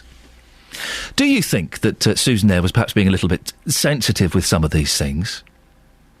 And the use of the word love. Now, I probably wouldn't use it with someone like Susan. I would only use it with an older... like a woman in her 60s, 70s, 80s, something like that, I think. I certainly wouldn't use it with any of the people working here. I call Jonathan Vernon Smith love sometimes when he comes in. All right, love? I don't know. I need your help with this one. I need you to clear this up. So there are three things there. Has sexual harassment been a problem for you or any of your colleagues in the workplace? Maybe you're a bloke and you've been picked up on your behaviour and you've kind of gone, but what? What? All I did was give her a pat on the legs and say, well done. Was Susan being a little bit oversensitive with some of the things she described there? And do you have a problem with the word love? Really? 08459 455 555. I know I've given you a lot to think about there. Normally in these situations we throw out one question and we hammer that home. I think this is kind of slightly bigger than just one question, though. And there are so many facets to it, so many sides, that I'd like to get your views on as much of it as possible, please. 08459 455 555. This is BBC Three Counties Radio. Let's get the travel news now with Adam. Travel news for beds, cards and bugs. BBC Three Counties Radio. Still big delays on the M25, anti-clockwise going into the roadworks section after an accident with a car transporter involved just after Enfield at junction 25. The congestion well back into Essex, several miles beyond the M11, taking half an hour to get through for people joining the back of that queue. If you're going further around the M25, anti-clockwise is also slow from the M1 to Watford and from Maple Cross to the M40. It's busy as you approach the Black Cat roundabout, the A1 starting to slow up around the Barford bypass junction. Then, once you get beyond the A1M and down toward London, you've got slow traffic from the Holiday Inn junction in Boreham Wood down to the A41 at Mill Hill. Also looking slow on the A10 in Cheshunt southbound from the Cambridge Road junction, the Great Cambridge Road, toward Winston Churchill Way. This is likely congestion being caused by those M25 problems as you go down toward junction 25. Trains and tubes, though, continue to run without problems. Adam Glynn, BBC Three Counties Radio. Thank you, Adam. It's 7:30. Let's get the news and sport now with Catherine Boyle. Across beds, hearts and bugs. This is BBC Three Counties Radio.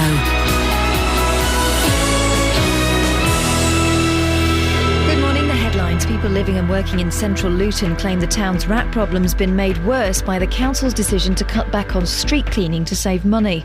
A number of children's services have been restored at Bedford Hospital following their controversial suspension in July. Overnight patients will still be cared for at Milton Keynes in the L&D. And a teenager who died after being stabbed in Luton on Friday has been named as 19-year-old Micah Urquhart from Hastings Street. Three Counties Sports. BBC Three Counties Radio. England's cricketers lost the one-day series to Australia 2-1 after being beaten by 49 runs in the fifth and final international of the series in Southampton. The tourists were all out for 298 off 49.1 overs, with Shane Watson making 143. In reply, England were dismissed for 249 in 48 overs. Football now, and in the Premier League, Swansea drew 2-2 at home to Liverpool in an eventful night for the player and former Red John Joe Shelvey. He scored one goal for his new team Swansea and got the assist on their other from Michu. However, his mistakes also helped Liverpool find the back of the net. Watford could be without midfielder Irene tonight for the match against Doncaster in the Championship. Here's Hornets manager Gianfranco Zola. Well, Doncaster is tough because it's a new promoted team and they have a lot of enthusiasm. I saw them playing against Charlton and they did very well. So I'm expecting a tough game. They will be organised, strong, and to get around that thing, we will have to be as organised as them and with better quality. Luton Town take on Dartford at Kenilworth Road tonight in the conference. Despite a disappointing 2-0 defeat at Wrexham last time out, manager John Still won't be making wholesale changes. I've been really pleased with how we were playing. Were we winning enough games? No. But were we playing well enough? Yes. But Friday we didn't. And it's whether I take the last 5 games and say, well, one of them's not very good, so I need to change. That's not something I'm sure that I want to do. And in the Southern Premier last night, St Albans lost 1-0 to Cambridge City, while tonight Arlesey, Bedford and Burnham all play at home. Meanwhile, in Conference South, Boreham Wood are away to Farnborough. And that's your latest news and sport. I'll be back with more at 8 o'clock. Call 08459 455 555. BBC Three Counties Radio. Morning, this is Iain Lee, BBC Three Counties Radio. I've just learnt a new phrase, and boy oh boy is it a horrible phrase. I won't be saying it on the radio. Lots coming up in the next 30 minutes. Russell Brand, is he sexy? Do you have a problem with the use of the word love? And also rats. But before that, something that's, well, definitely more serious. A 34-year-old former US Navy reservist has been identified overnight as the gunman who killed 12 people inside a naval base in Washington, D.C. yesterday. The US authorities have said that Aaron Alexei had recently been working for a company upgrading computer equipment at the Navy complex. President Obama has expressed sympathy for the victims of yet another mass shooting in the US. Terry Durham was working in the building when it happened. He was far enough down the hall that we couldn't see his face, but we could see him with the rifle, and he raised and aimed at us and fired, and he hit high on the wall, just as we were trying to leave. What was started? We were just working at our desks, and the fire alarm went off, which, you know, occasionally there's a practice or there's a fire in the building, and immediately there was an announcement that there was a fire emergency in the building, but our fire wardens came running very quickly, yelling for everyone to get out of the building now, and that's when we started moving. Shivers down your spine, anybody? She peeked round the corner and the fella pointed a rifle at her? Well, we can get more on this horrible story from our reporter, Gavin Lee. Morning, Gavin. Can you bring us up to date with the latest of what's known to have happened? Yeah, this is what we know. It was 8:20 yesterday morning when the police got the first emergency call from the naval base saying there was a shooting. And because the base is so close to the White House, about 2.5 miles away, and Congress, the area is pretty heavy with security, they arrived within minutes. And when they got there, most of the workers were running from the cafeteria on the first floor. And the police have said the gunman was firing down from the 4th floor gallery and kept shooting. They were involved in a shootout with him, and he was killed. But by this stage, he'd already killed 12 people, and 8 others were injured. We have had an update from the hospital in Washington this morning, who've said that none of the 8 injuries are life-threatening. But there are all sorts of questions. One is that this man brought in a semi-automatic rifle, a shotgun, a handgun into what was his work. He was working for Hewlett-Packard, updating the computer systems at the base, but had a pass to get in, so didn't have a single check, and there's a lot of upset in Washington about that. Do we know anything about the possible motive? Well, there's a lot of reports, it's worth me mentioning this morning, across the US news networks. They're talking about how he is reported to have had a history of violence and run-ins with the law previously. Back in 2004, he was arrested for a shootout basically shooting the tyres of a car of a construction worker during an argument. Another incident 3 years ago, which reportedly involved guns, and he was a petty officer, third class in the Navy Reservists up until 2 years ago, when he reportedly was fired for gross misconduct. The police have said they're looking at these reports and suggestions. It could have all been about a grudge, but no confirmation so far. A couple of papers, I'm just trying to find it. I think it's the Mail or the Express, says there was a second gunman. Is that been ruled out now? There was a third reported at some stage last night. It was a really jumbled, confused picture. It has been ruled out. Police spokeswoman this morning said they were trying to err on the side of caution. They'd had some reports which were spurious, but they have the sole person responsible who was killed in that incident, and they're not looking for anybody else. Gavin, thank you very much indeed. It's Gavin Lee. Call 08459 455 555. BBC Three Counties Radio. Let's have a quick look at the 3 remaining front pages, shall we? Then we'll get some of your Facebook comments as well. Facebook.com/BBC3CR if you want to give us a call. The Daily Express, secret of how to live longer. Wow, the secret of how to live longer. At last, this is what we've all been after. Let's read on, shall we, guys, and find out how we live longer. Experts find the key to reversing the ageing process. This is getting better and better. Joe Willie, health editor. Wow, you've stumbled on an exclusive. Here we go. They tell us in the first paragraph. This is awesome. The key to a longer life is,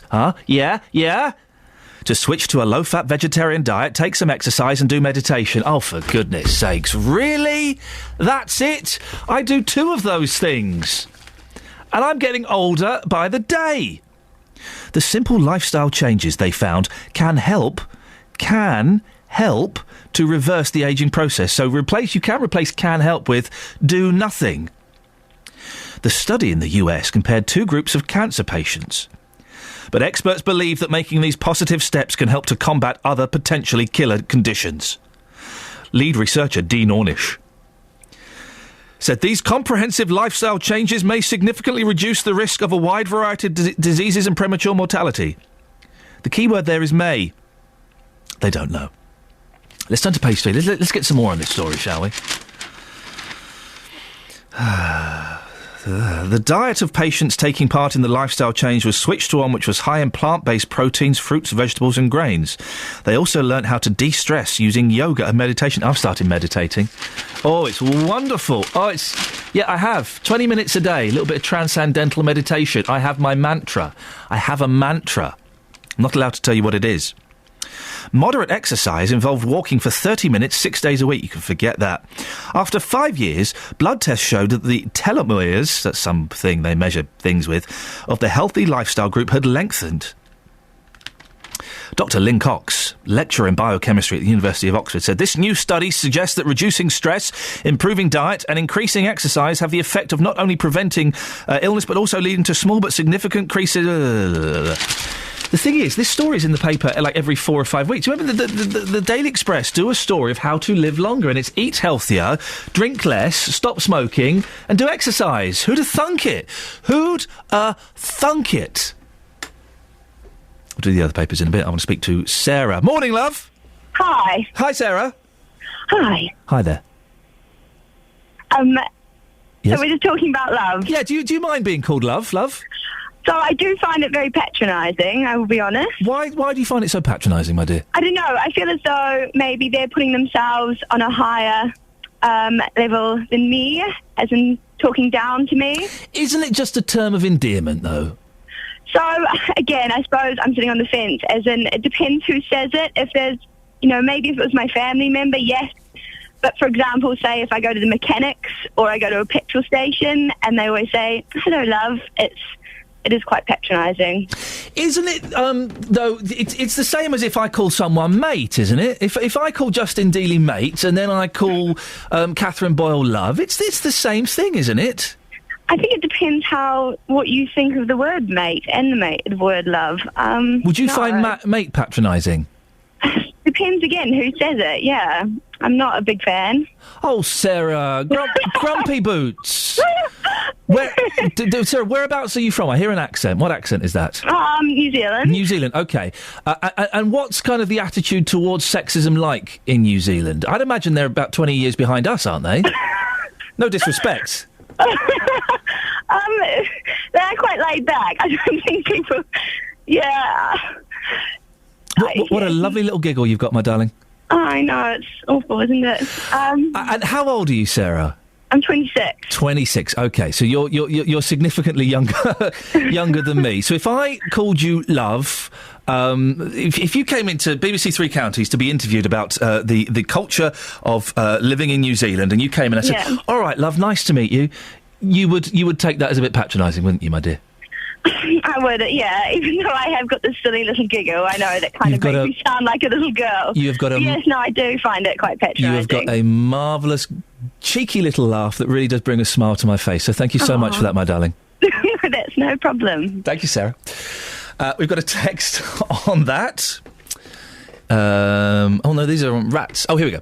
What's wrong with just saying hello? Why the need to kiss complete strangers in a phony attempt to create a sense of being in with that group crowd? Helen in Milton Keynes, I agree with you. I hate the kiss. In the 70s and 80s, we didn't have the kiss. In the 80s, we used to laugh at Americans and American programmes because they were always hugging. Men were always hugging men on American programmes, weren't they? And we used to laugh at that. But now that we've got the continental kiss, I don't like it. I don't like it. It's too confusing. 08459 455 555. Paul's in Elstree. Morning, Paul. Hello there. Hello. Well. Hello. Well. Yes. Yes. Okay. Yeah, and I was just phoning about to say that I just think the whole thing now has got ridiculous in terms of how sensitive people are to this issue. To me, I'm of an era where if you patted your secretary on the shoulder or something because she did a good job, and now somebody would say you're sexually harassing her in the office place. It all seems a bit bizarre. Let's try and find. May I ask how old you are, sir? Well, I'm in my 60s. You're in your 60s, okay. So I do think that's relevant in this. Let's try and find some boundaries. Would you have a problem with calling a woman love? I would more likely say my dear, but no, love wouldn't worry me at all. My dear, my love. Some people, okay. And you say your female secretary, if she does a good job typing up her shorthand that she's taken from your dictation, you would pat her on the shoulder and say, "Well done, my dear." Yeah, I mean, I drew a limit to having her sit on the lap or something. I always thought that was a bit going too far. But did that happen then? Back in the day? Yeah, in my office it would do on occasions when we were having kind of whiskey on a Friday afternoon or something, and things got a bit more familiar. But generally it was not acceptable. But certainly if the secretary went off to get you a nice cup of coffee or something, you know, it wasn't meant as some sort of sexist rival battle going on. It was just the norm for that environment of that era. It feels like I'm in an episode of Mad Men. So having never had a proper job and certainly never worked in the 70s or the 80s, so on a Friday afternoon, what line of business are you in? Don't give any company names, but what kind of business were you in? Well, this was to do with a legal situation. Okay, so in a legal office on a Friday afternoon, you've sold a few cases, you've got a few people off, you've sent a few naughty people down. You'd all get the gentlemen would all get the whiskey out, and the secretaries would sit on their laps. On occasions, but it wasn't a norm. It wasn't a kind of expected on part of their job description. But it was familiarity of a different era. A little now frowned upon, I think. A little back rub. I suppose so. Yes, a kind of massage if somebody feels a bit tight on their shoulders or something because they've been tense over a typewriter or something. I don't know. It was all part of the office atmosphere. It wasn't people being harassed in that sense. It was just a pat on their bottoms. I've seen it, but I'm not personally consider that's particularly a good idea. But dropping a pencil so they have to bend over and pick it up. Well, that's happened. Yes, that's happened. Yeah. Of course, it depends. You know, if it's a lady of a certain era, you probably wouldn't bother. But if it was somebody of another era, then perhaps some of the younger colleagues might have thought that was a good little wheeze to enjoy. My dear, I've dropped a pencil over there. Would you mind picking it up for me? Well, that's it. They were grateful for those secretarial jobs. They enjoyed doing it. There were perks to it. It was all part of life. It wasn't of them enough. And do you think, Paul, that we've got a little bit too sensitive these days? Far too sensitive. Yeah. Everybody seems to be on a knife edge about something or another. Everybody seems to want to make an issue of things, which it seems unnecessary. I mean, everybody should know their limits and their boundaries, and if somebody's uncomfortable with the situation, you don't do it. What do you think? Just final question, because we're running out of time. I'm finding this absolutely fascinating. I'm not judging you in the slightest. I'm genuinely finding this fascinating. Well, I'm sure in show business you're much the same, aren't you, really? What? Well, I'll see if producer Tara will sit on my lap later on in the week after a few whiskies. Try it out. Well, let's ask her. Producer Tara, what are the chances of us sharing a whiskey after Friday's show and then you just popping on my lap? I don't like whiskey. It's not a complete no, is it, Paul? No, you noticed that. It wasn't anything to do with sitting on the lap. No. It was only about the particular drink. Finally, Paul, what do you think that these secretaries were saying in the typing pool about your colleagues who were indulging in this behaviour? Well, they probably thought, well, that'd be good for a meal. Paul, lovely to talk to you. Thank you very much indeed. 08459 455 555. Fascinating. Absolutely fascinating. It was like an episode of Mad Men there, wasn't it? Yes, I didn't dare ask him what the perks were. He mentioned perks. I thought, best not to go there. Do you yearn for those days? The whole podcast is just going to be that call on a loop. Do you yearn for those days? Do you miss those days of dropping pencils so secretaries bend over and pick them up? Having a few whiskies on a Friday, having the girls sit on your lap, maybe smacking their bottoms, ever so lightly, just playful. Do you miss that? 08459 455 555. 7:46, let's get the travel. Travel news for beds, cards and bugs. BBC Three Counties Radio. Definitely starting to get busy this morning on quite a few routes. It's slow on the A1 at the Black Cat roundabout, and the Barford bypass looking a little bit slow as well. Into Bedford along the Bromham Road, there are some delays eastbound. A509 in Olney, southbound looking a little slow, and the A507 westbound into Clop Hill coming toward the A6 junction, we're busy as well. Biggest problems, though, are with the M25. Anti-clockwise, it continues to suffer with long delays after an accident earlier, just after Enfield at Junction 25. We had reports that it was a car transporter. Can't see it on the cameras. Looks like it might be gone, though. Long queues remain back way into Essex. And then it's slow as you continue round from the M1 to Watford and Maple Cross to the M40. The problems around the roadworks section mean that it's very slow through Cheshunt on the A10 coming down toward the M25. There are also delays on the A41 approaching the M25 at Kings Langley, and on the A1 in Boreham Wood toward Mill Hill Circus. Adam Glynn, BBC Three Counties Radio. Adam, thanks very much. 7:47, it's Tuesday the 17th of September, July, wow, September. I'm Iain Lee. These are your headlines on BBC Three Counties Radio. People living and working in central Luton claim the town's rat problems have been made worse by the council's decision to cut back on street cleaning to save money.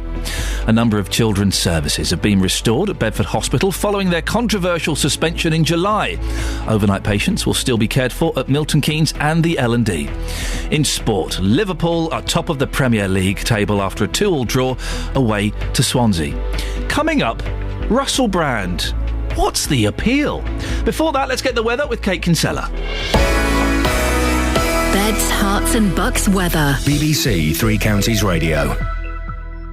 Some of us, we've seen a bit of brightness this morning, particularly over parts of Buckinghamshire. It's still looking fairly bright, and also Bedfordshire as well, but don't be lulled into a false sense of security. The cloud cometh, and it will come quite thick and fast through the course of the morning. Looks like it's not going to start raining, though, probably till the latter part of the morning, lunchtime and beyond. And some of the bursts this afternoon could actually be quite heavy. The temperature is the thing that's going to really struggle today. Few degrees what it should be for this time of year, just 12 Celsius. That's 54 degrees in Fahrenheit. Now, overnight, we'll get some outbreaks of rain at first, but they will eventually sink south. Should, however, end up dry. The minimum temperature around around 9, maybe 10 Celsius.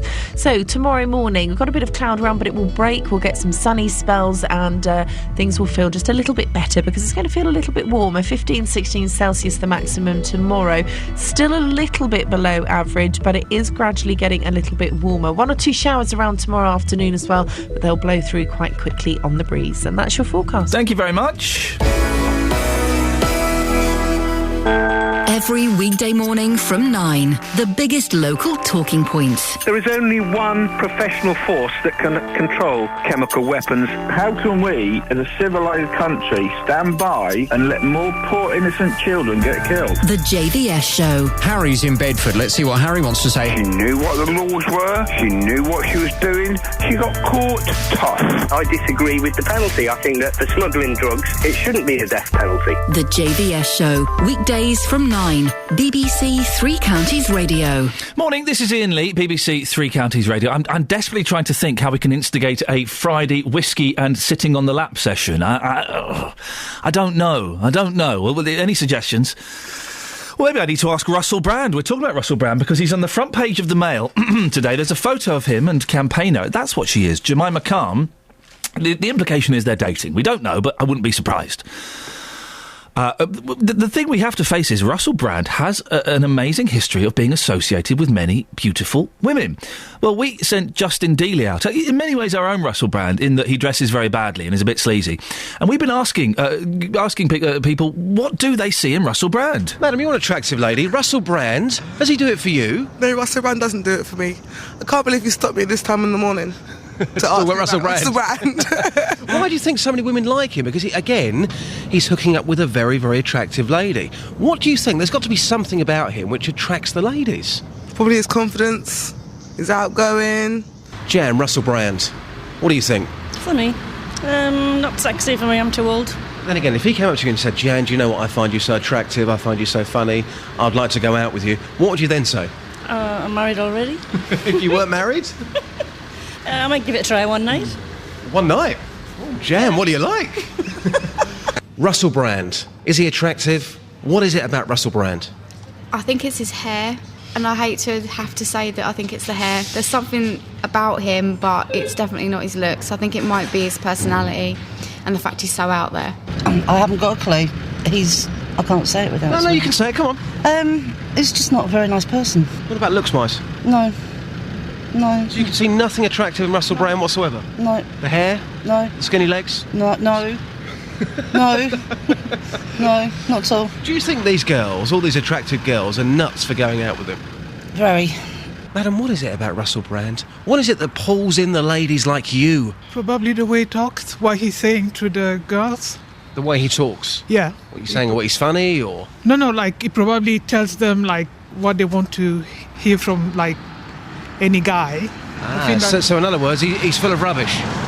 No, I think he just knows how to say things in like a way that we kind of make a girl melt. Good morning, madam. What's your name? Alexandra Semi. The most attractive girl I've seen in Luton so far this morning. Congratulations. Thank you. Now, Russell Brand. Do you find Russell Brand attractive in the slightest? No. Can you tell me why? I'll tell you why, because you're the sort of girl that he would go for. Somebody who's well presented and attractive. So why wouldn't you go for him? He seems like a player. Couldn't trust him. Also, I don't know, a bit too hairy. Now, was she talking about Russell Brand or Justin Dealey then? I couldn't quite work it out. Well, I'm joined now by Judy James, who's a body language and behavioural expert and has worked with Russell Brand. Morning, Judy. Good morning, Iain. This is a nice little surprise. I know. I have to express an interest. We've worked together before, and we'll find out how I compare to Russell in a bit. Oh, my God. I haven't got to give ratings, have I? I'm afraid you have. Oh, my God, OK. Did he win you over when you worked with him? Yes, he did. But you've got to remember, I mean, when I was dating, he was kind of the only option. I mean, we're talking about... His attraction is like Mick Jagger and Jimi Hendrix and... Dare I say it, even a bit Peter Wingard going on there as well. Peter Wingard, for those youngsters listening to the show, he played a spy with big sideburns in the 70s. Yes. Yes, just for those who don't know. But what is it about? What is it that kind of dirty, grungy rock and roll look? Is it? I mean, I've met him. He's very charming, isn't he? He is, and that's. I mean, actually, I would almost say quite shy when you meet him as well. But all the reasons that people gave just then as to why he's not attractive are all the reasons why people are attracted to him. I mean, you use the word sleazy. He looks seriously sleazy, and he looks like a player. Well, I mean, that would be a green light for many, many women, actually.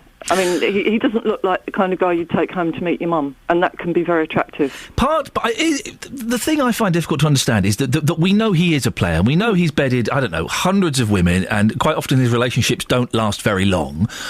So why do women not go, hang on a second, I'm having nothing to do with this fella, you know, he's obviously not particularly good with women? I think the women that tend to, like Katie, probably like Jemima, I think there has to be a bit of an ego there where they think that they will be the one, you know, the one to kind of change him into a tamed rather than a sort of feral animal. But I think for most women it would just be quite nice that you'd go out, you'd have a really good laugh, and not all women want to be tied down either, so I think it would have a kind of a mutual attraction there. I mean, he looks like an old-fashioned fop. He actually got me to peel an orange for him. Excuse me? He got me... warn the newspapers. He got me to peel an orange for him. We were working on some pilot, I don't even remember what it was, and at one point he said he didn't like to peel oranges because it got his fingers messy, and he handed it to me and I peeled it. Now, you know me, I mean, that had to be quite a feisty charisma. You're a feisty independent woman and you're peeling fruit for the fop. I mean, to be honest, I would normally say where to put the orange, but no, I sat there and I was quite pleased to have been asked, let's put it like that. So he somehow, by asking you to do a little job for him, he made you feel good about yourself. And that's powerful charisma.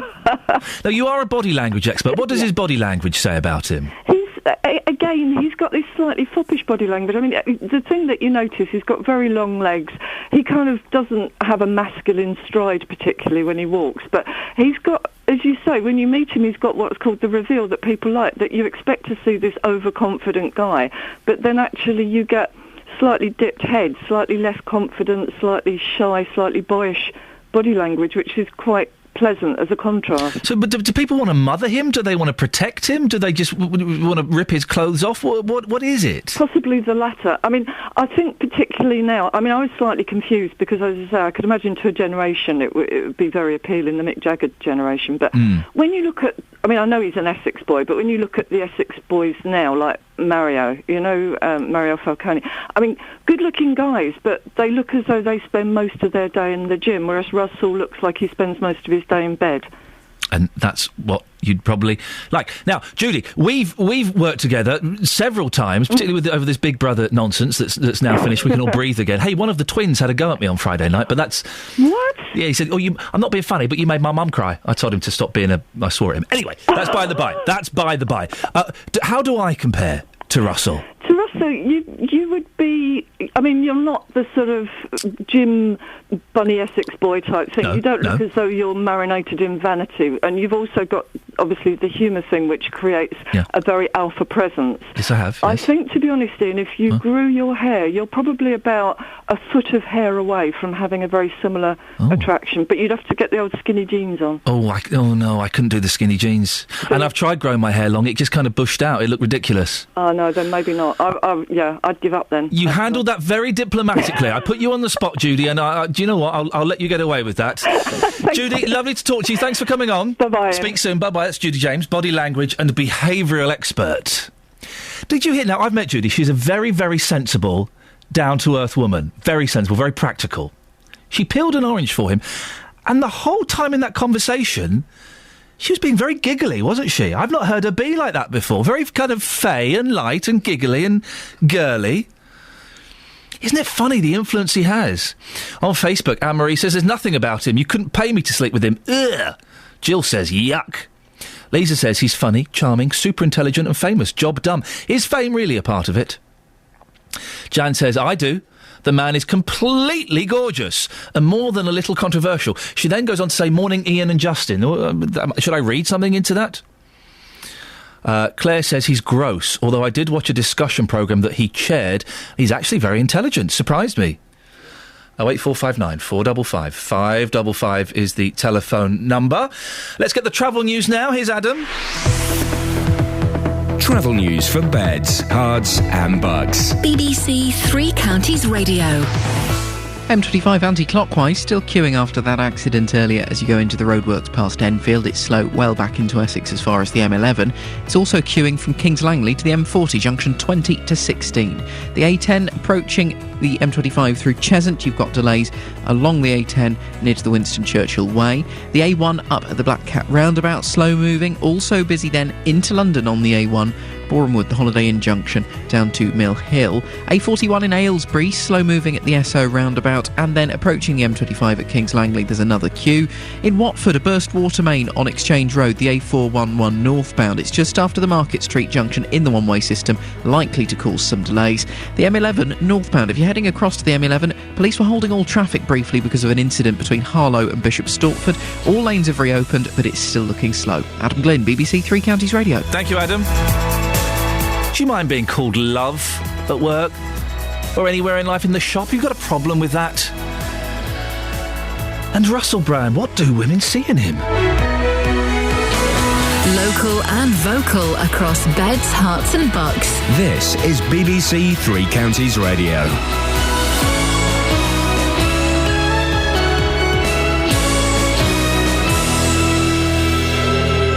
It's 8 o'clock. I'm Catherine Boyle. The headline: 6th arrest after Kempston murder, sex attack in Shefford, and Luton's rats blamed on council cuts. BBC Three Counties Radio. Police have made a 6th arrest in connection with the murder of Kempston man Sharif de Mersey. Mr de Mersey was fatally stabbed after answering a knock at his door in Vineyard Way in May. Gail Sanderson has the latest. A 15-year-old boy from Queen's Park in Bedford is being questioned by detectives from the Major Crime Unit. 4 other men, aged from 17 to 19, are currently on police bail until October the 9th. Another man arrested in May has been released without charge. Police continue to appeal for witnesses. And police are appealing for witnesses to a sexual assault in Shefford Town Centre on Sunday morning. At some time between 1:30 and 2 a.m, a 20-year-old woman was attacked on Northbridge Street. A struggle ensued before a noise from the nearby Cornerstone pub caused the man to flee. He's described as white, aged 30 to 40, and wearing a ring on his left hand. He was wearing a black sweatshirt. A St Albans Liberal Democrat has spoken out against sexism, which he describes as a cultural problem within his party. County and District Councillor Chris White made the comments at a fringe meeting of the Lib Dem conference in Glasgow. He says the party needs to go further to modernise attitudes. Councillor White spoke to Iain Lee earlier this morning. What I'm trying to ensure, along with others, is that there is a cultural change, so that people actually recognise that an off-colour joke or indeed inappropriate touching is something we don't do in this day and age anymore. People living and working in central Luton say the council is more interested in saving money than tackling the town's rat problem. Last month, the borough councillor in charge of street services, Dave Taylor, told this programme savings had to be made and street cleaning would need to be cut back. But in the last hour, Luton's head of business services, Laura Church, denied there'd been any reduction in services and said the area's residents and restaurants should accept some responsibility. They are businesses, and we can talk to businesses about encouraging them to be more responsible, but equally, we're all responsible if we throw litter and don't deal with it properly, put it in bins, make sure that we aren't part of the problem. We also don't want people to feed pigeons, because that leaves food out and encourages rats to come out. The Managing Director of First Capital Connect says they've made changes to ensure passengers aren't left stranded on broken down trains for hours on end. The company was fined £75,000 after 700 passengers spent 3 hours stuck on a train to Bedford in May 2011. Sport now, and in the Premier League, Swansea drew 2-2 with Liverpool at the Liberty Stadium. It was an eventful night for the former Liverpool player John Joe Shelvey, who had a hand in all 4 goals. And the weather, cold and wet with a top temperature of 12 degrees Celsius, that's 54 Fahrenheit. Get the latest news and sport online at bbc.co.uk/3 counties.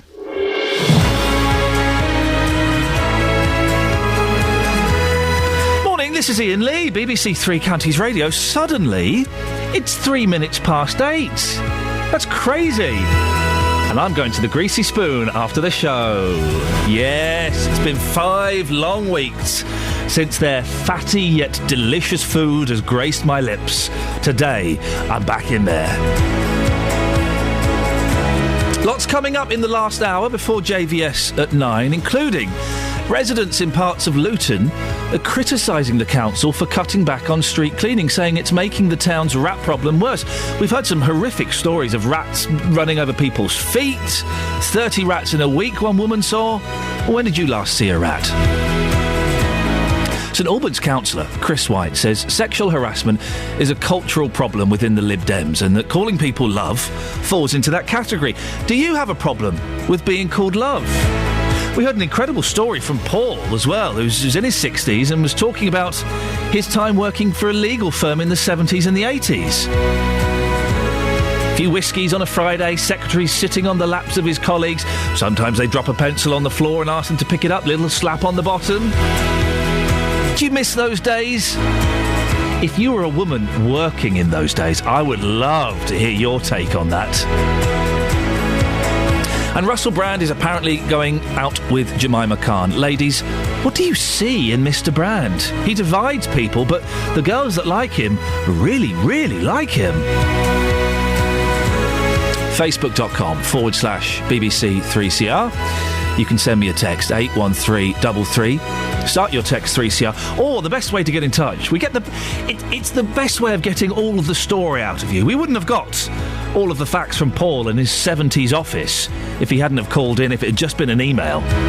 08459 455 555.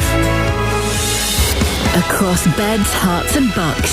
This is BBC Three Counties Radio. I have to say, Paul's call this morning, one of my favourite calls we've ever taken on this show, the year I've been here, easily one of my favourite. If you missed it, you can listen to it again on the BBC iPlayer. After this show goes up, I think it takes about 15 minutes for it to appear on the iPlayer. And it was around about 7:40. Or it will definitely be in this week's podcast that gets released on Friday. So you can hear it then. When did you last see a rat? Residents in part of Luton are criticising the council. Oh, look, am I looking at the wrong thing? Let me just scroll down here a little bit. I'm so excited to be doing this rat story that I'm looking at the wrong page. Here we go. Financial cutbacks on street cleaning are being blamed for Luton's rat infestation. Those living and working in Bury Park and Library Road say the problem is becoming worse as people drop their takeaway food on the floor, attracting rodents. Well, Justin Dealey, you've been out and about this morning, haven't you, talking to people. We've heard some pretty horrific stories. Absolutely, we have. Everyone here, where I'm at the moment on Library Road, has got a story to tell. Everyone has seen a rat. I was down here, 20 minutes ago. The first man I spoke to, he said to me, I saw a rat literally about 20 minutes ago. So everyone here has seen rats, and here's a recap of just some of those stories that we've heard already, Iain. So, Madam, Library Road here in Luton has been named as a particularly bad area for rats. Yep. In your experience, just how bad is this road? Terrible. Rats every day. Over there, back there, along the top, and there. Has it always been like that? For about 3-4 years that I've been here, yeah. Is the situation getting worse? Yeah, big time. They sent Rent a Kill out to kill them. Waste of time. Yeah. When you say you're seeing rats, how many rats are you seeing here on a day-to-day basis, a week-to-week basis? Probably about 30 or more. Baby ones, big ones. 30 a week? Yeah. Most of them come from the riverbank over the back there. I can't remember the last time I saw a rat. Just how big are they? Probably, I don't know, 3-4 centimetres. Is it quite scary? Yeah, especially when they come running across your feet. And that's happened to you? Yeah, one come running out of there, straight across my feet. You're just standing here, minding your own business, having a cigarette, and suddenly a rat comes across your feet? Yeah, made me flip and jump. What's your message to Luton Borough Council about this? Well, there's no point, is there? No one's going to do anything about them, so they're not going to change. You think the council are letting people down like you? Yes, big time. Justin, you're back on Library Road now. You've got a rat catcher with you, is that right? Yeah, I have indeed. I've got Jane Clark with me from JMC Pest Control. Jane, thanks for your time this morning. You're live across beds, hearts and bucks. First of all, just how dangerous are rats? Well, they carry dreadful diseases. They've got salmonella, trichinosis, which is like a roundworm, Weil's disease, which will give you really bad case of like flu-like symptoms.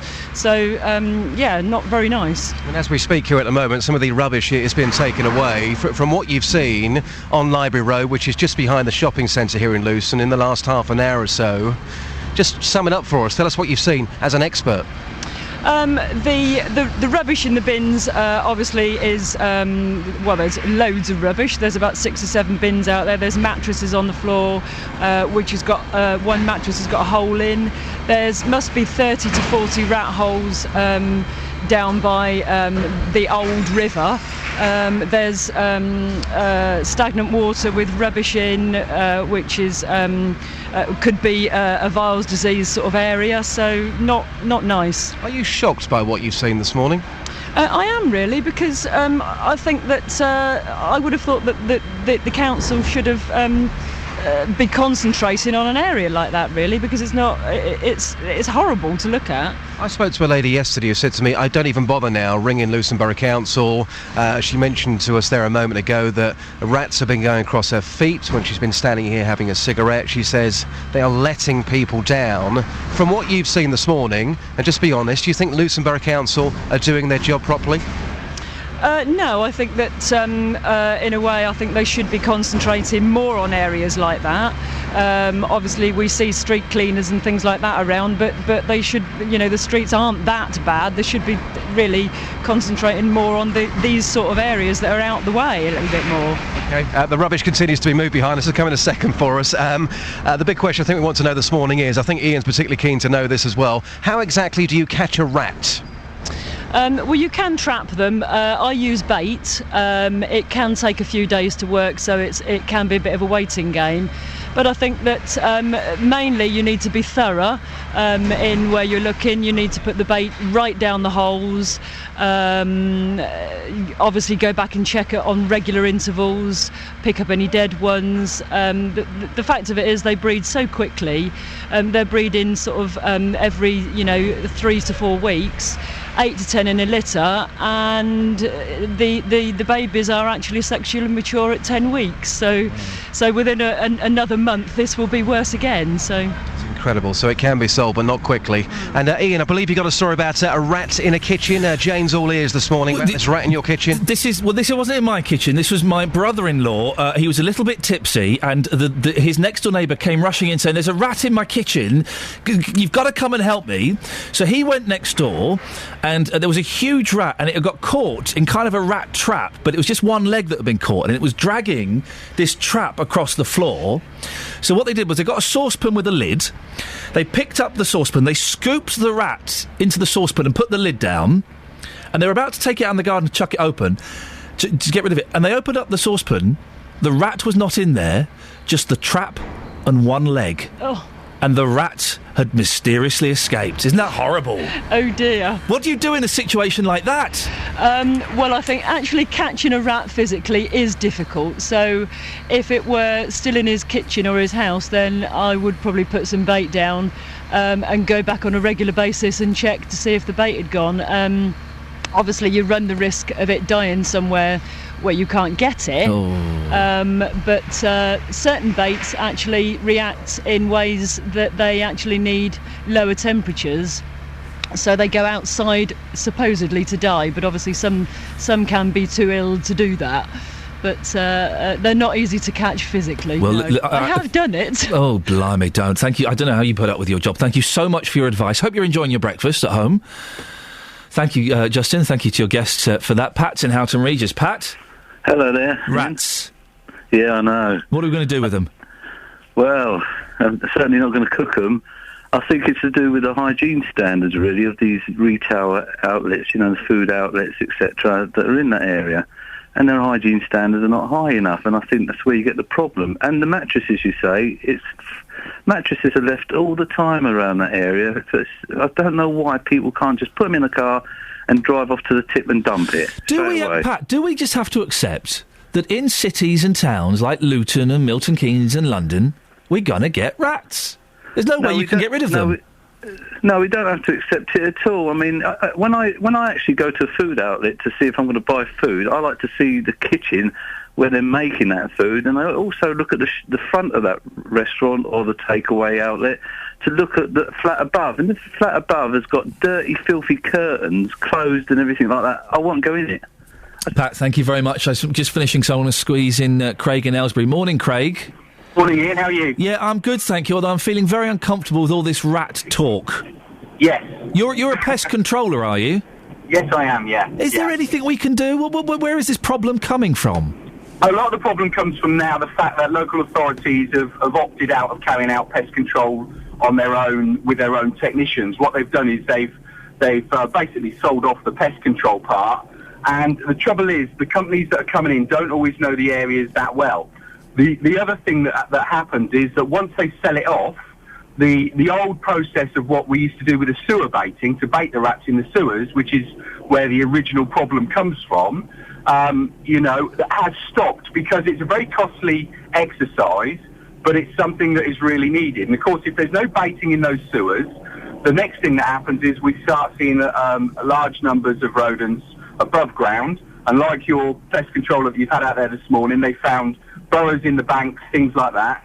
And when a local company comes in, it needs to be directed and overseen by one company or the local authority, because if you have 4 or 5 different companies coming in with different technicians, what you get is individual treatments, and it's not working together.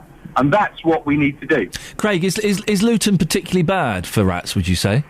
Almost every major town and city is becoming a lot worse. It's no worse than any other town that I see. I can take you to areas where it is really quite heavily infested, and most local authorities do get onto it quite quickly. I don't quite know what's happened there. It is a mix of things with the rubbish and also, the area not being baited or trapped. Things need to happen. You can't leave it because they breed so quickly. Craig, thank you very much, and thank you for your invitation to take me to lots of areas with rats. I'm going to pass. I'm busy then, but that it really is very kind of you. It's 8:15. You're listening to BBC Three Counties Radio. Let's get the travel news now with Adam. Travel news for beds, cards and bugs. BBC Three Counties Radio.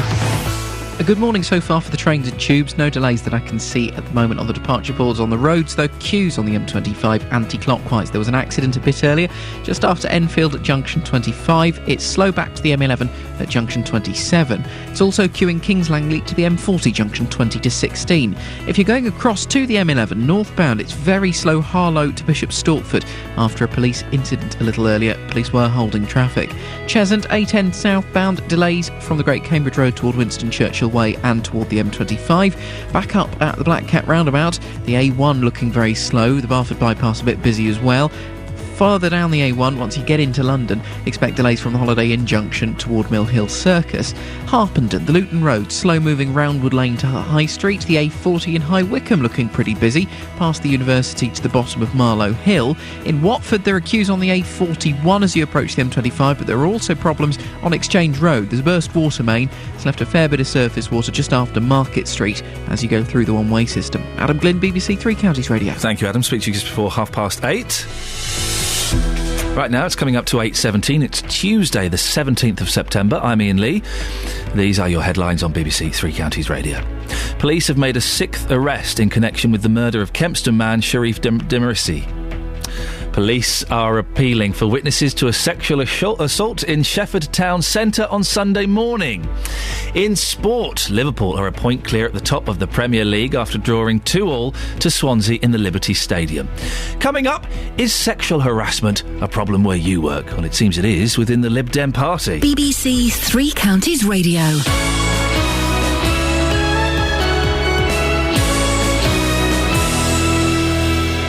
If you've got a problem with a company, a council or an organisation... They were really, really unhelpful. They laughed at me. The JVS show fights for your rights and tackles your consumer problems. We have been back 11 visits, each time because of the problems my husband's been having. Since the beginning of June, I've had no schedule freezer. If you need our help, email jvsshow@bbc.co.uk. Gentleman then agreed to refund me my money. As of yet, he's resold the vehicle and still no refund. Unbelievable. JVS Show, weekdays from 9, BBC Three Counties Radio. Well, you don't need to do this bit, JVS.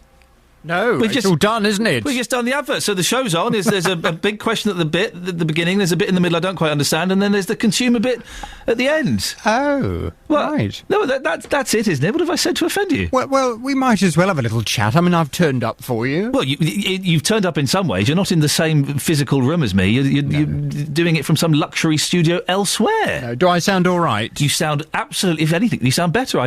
Whatever compressor they're using, I'd bring it back with you. Really? Oh, yeah, you sound marvellous. Oh, good. Oh, fine. Do you ever call anybody love? I can't imagine you do. Oh, yes. Yes, I do. Who? Old dears? No, I call some of my friends love. I call some of the people I work with love from time to time. We've had some people who are very offended by it. Why? Well, they think it's demeaning. Well, no, it's not demeaning. But they think it's sexist and it's demeaning. We had a great call from a chap called Paul earlier on, who was worked for a legal firm in the 70s. It's my favourite call I've taken at BBC Three Counties Radio. He worked in a legal firm in the 70s, and what they do on Fridays, all of the men, not him, all of them, they'd have a little whiskey after work, and all the secretaries would come and sit on their laps. Really? And then quite often they'd, Miss Jones, I'm terribly sorry, I've dropped a pencil over there. Could you bend down and pick it up for me? And then they give him a slap on the bum. On a Friday? Yes! Dear, oh dear. Wonderful. I miss those times, JVS. I was born in the wrong era. Really? Yes. Well, there'll be no bending over and smacking my bottom from 9 this morning. That's why you're not in the studio with me. The complaint was registered and has been listened to. The tribunal has been successful. Oh! What's on your show today, JVS? Coming up this morning from 9 on the big phone, and I'm asking, would you like to see the Muslim veil banned from some public places? This is a debate that just will not go away at the moment.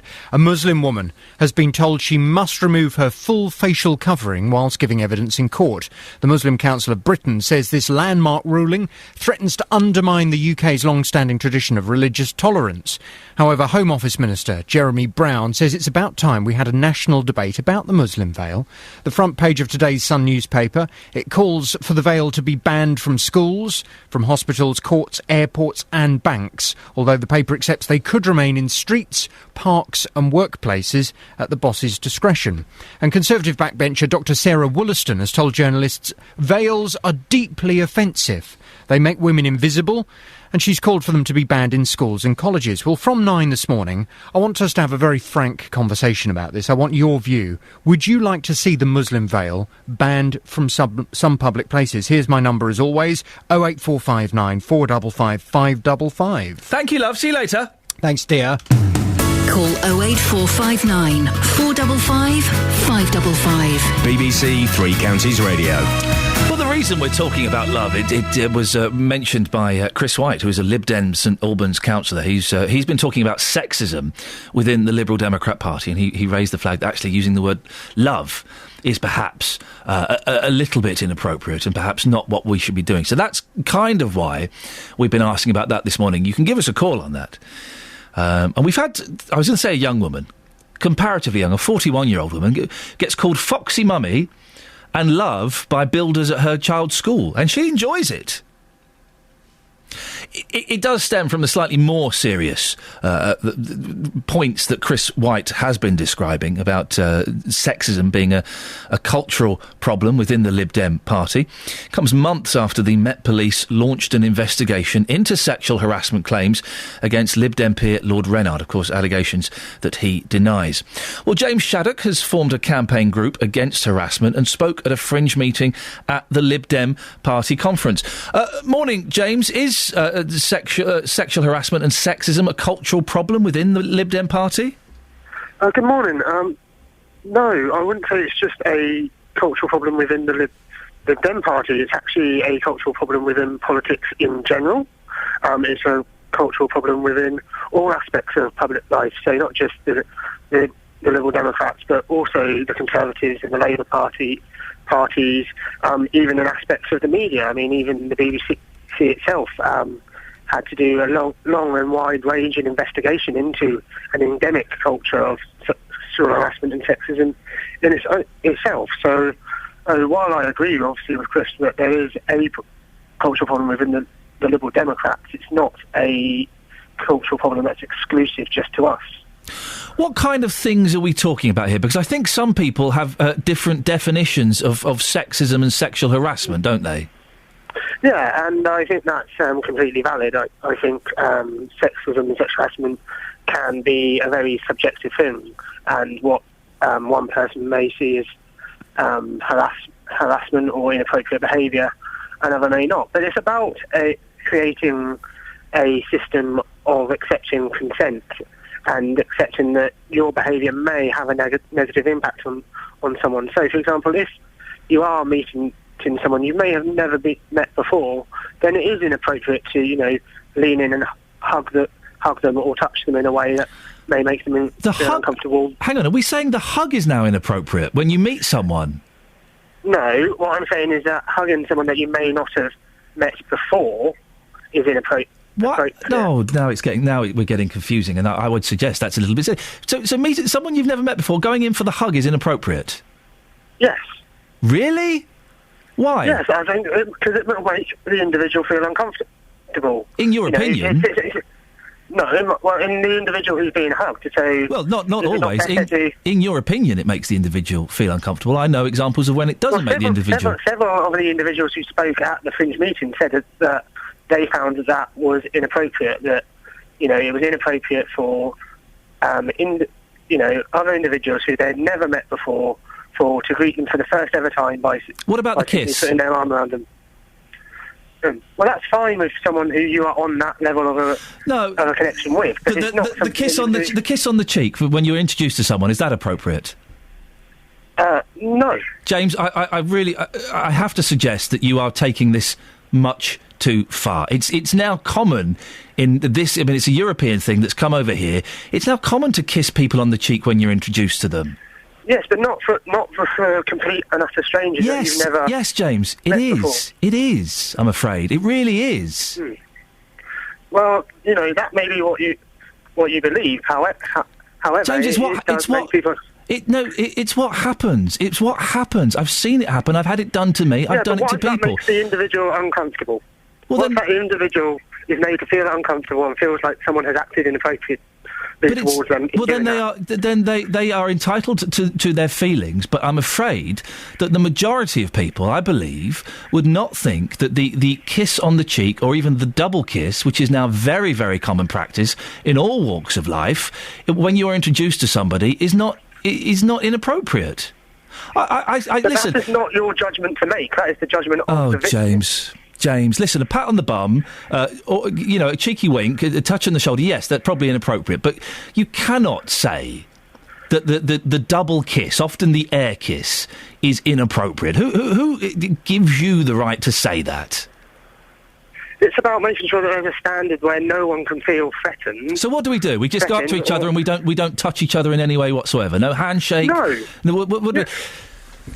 No, you can still offer the handshake, and as one of the speakers at our Fringe said, that is exactly what she does with people that she's never met before. She immediately offers her hand to avoid people who hugging her inappropriately, leaning in for an inappropriate kiss, or doing any other touch that she deems inappropriate. Because it's up to the individual on the receiving end to judge. Well, if someone goes in for the kiss, James, and they don't want it, then the person pulls away. That's all they need to do.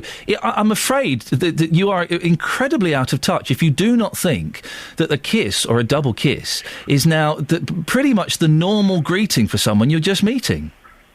I would say that you're actually the one who is out of touch, and actually what you're putting across is a point of view that actually is seen as very much outdated by a large no, James, the kiss. People that I've been working with and been talking. Well, no, James, not at all. It's not outdated. It's quite a recent introduction. I would say within the last 5, 6, 7 years. So I'm not coming from some 70s "you're all right, love" pat on the bum background. I'm coming from a modern, sensitive background.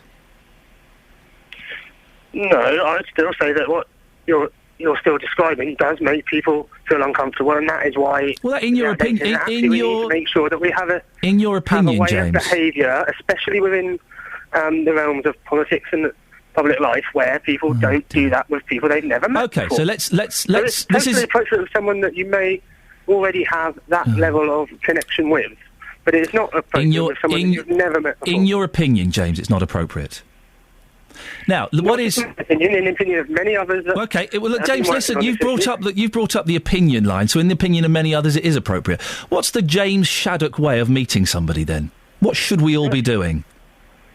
We should just be basically responding to the body language. Tell me what to do, James, because I'm obviously completely out of touch. I obviously completely don't get it. So what's the James Shaddock way of greeting somebody you've never met so that everybody feels comfortable? I normally just offer them my hand and offer to shake their hand. Wow. Okay. Well, James, thanks very much for joining us. That's James Shaddock has formed a campaign group against harassment. The kiss is standard, isn't it? Isn't it? Maybe it's just because I come from a Ponzi media background, but the kiss is pretty much standard. Isn't it? Gosh, am I a dinosaur? I realise that at some point in my life, I will be the dinosaur. I will be the granddad in the room, standing up and saying something that's completely inappropriate because times and language and attitudes have changed. I didn't think it would come when I was 40 years old. Have I become the dinosaur in the room?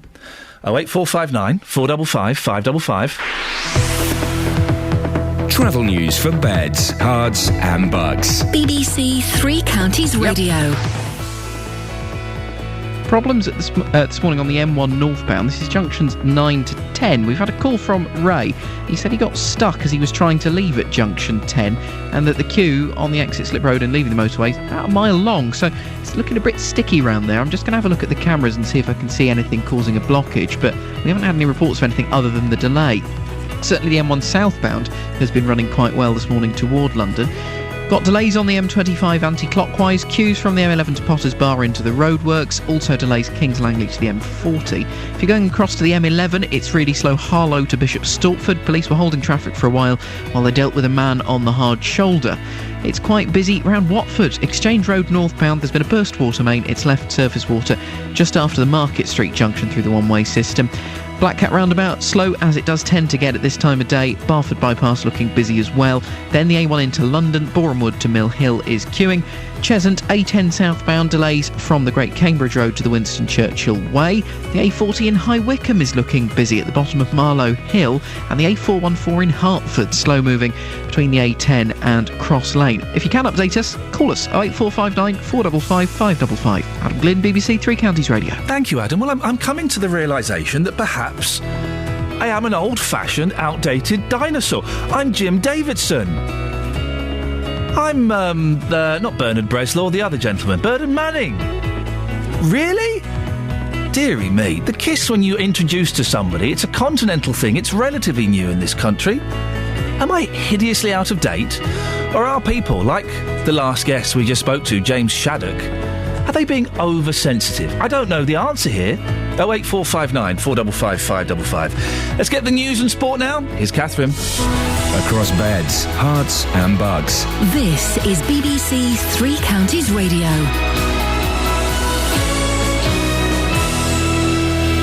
Good morning. With the 8:30 headlines, I'm Catherine Boyle. Police have made a sixth arrest in connection with the murder of Kempston man Sharif de Mersey. Police are appealing for witnesses to a sexual assault in Shefford Town Centre in the early hours of Sunday. And a St Albans Liberal Democrat has spoken out against sexism within his party, which he describes as a cultural problem. Three Counties Sports. BBC Three Counties Radio. In the Premier League, Liverpool are top of the table after a 2-2 away draw at Swansea. The Liverpool manager Brendan Rodgers was pleased by his side's battling display after they conceded an early goal. The players showed great character tonight, and as I said, they kept going to the end, and it's so important, especially away from home, that if you can't win a game, that you don't lose it, and that's something that we've done, and it's a point that takes us back to the top of the table early on. Watford could be without midfielder Irene tonight for the match against Doncaster in the Championship. Here's the Hornets manager Gianfranco Zola. Well, Doncaster is tough because it's a new promoted team and they have a lot of enthusiasm.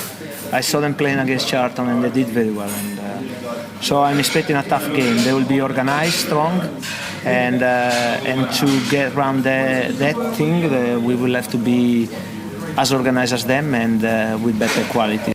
Tonight in the conference, Luton Town take on Dartford at Kenilworth Road, and despite a disappointing 2-0 defeat at Wrexham last time out, manager John Still won't be making wholesale changes. I've been really pleased with how we were playing. Were we winning enough games? No. But were we playing well enough? Yes.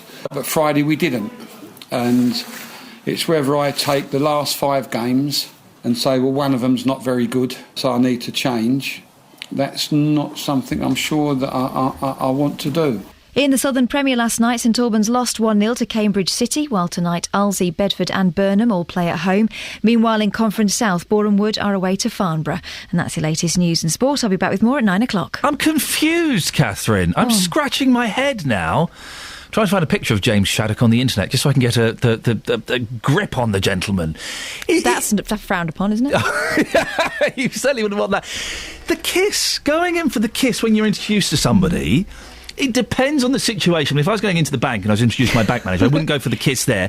But in terms of in some workplaces I've done it, at social situations and at weddings and things, it is the norm, isn't it, nowadays? It is nice, and it feels weird if you don't sometimes. What I get confused by is when you do the kiss, do you give them a pat on the back as well, a slight hug?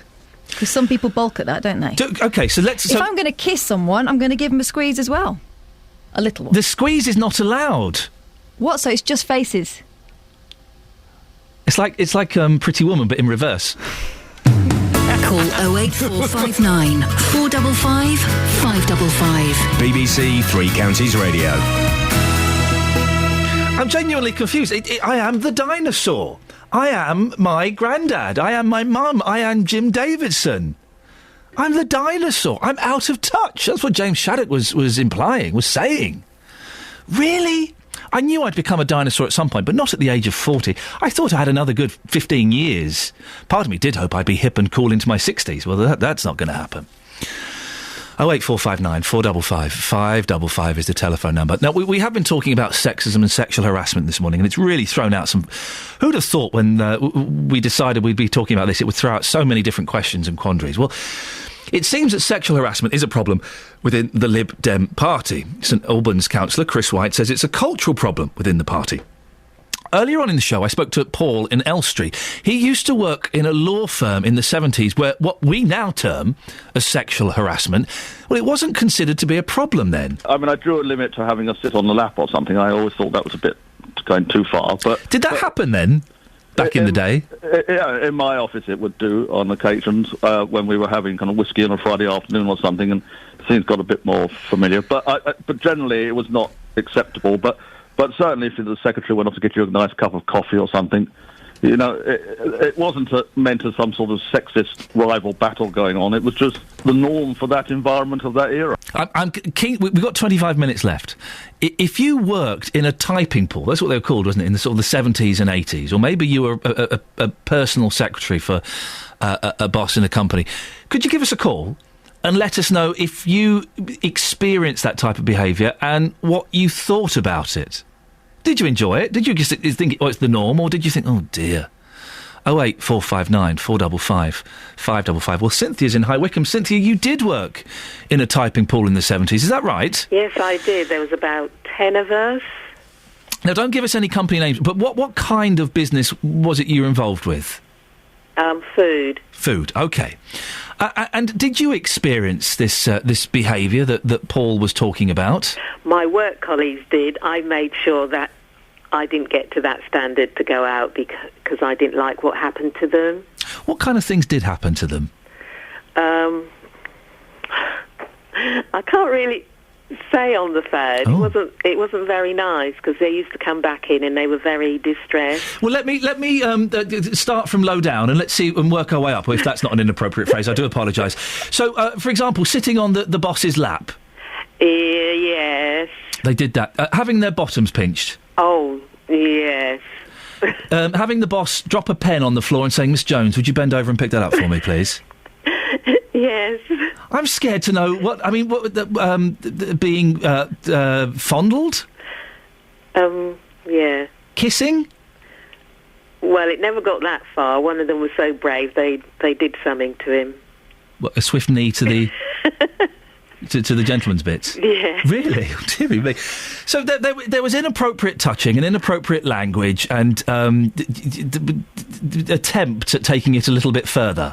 Yes, because one girl, she came back in, she was floods of tears because of what had happened, and what we decided, we band together and we said, right, we're not going out of the typing pool, they have to get someone in to do it. And this, what I'm going to say may sound like it's demeaning the situation, I don't mean it to. Did any of the women actually quite enjoy it?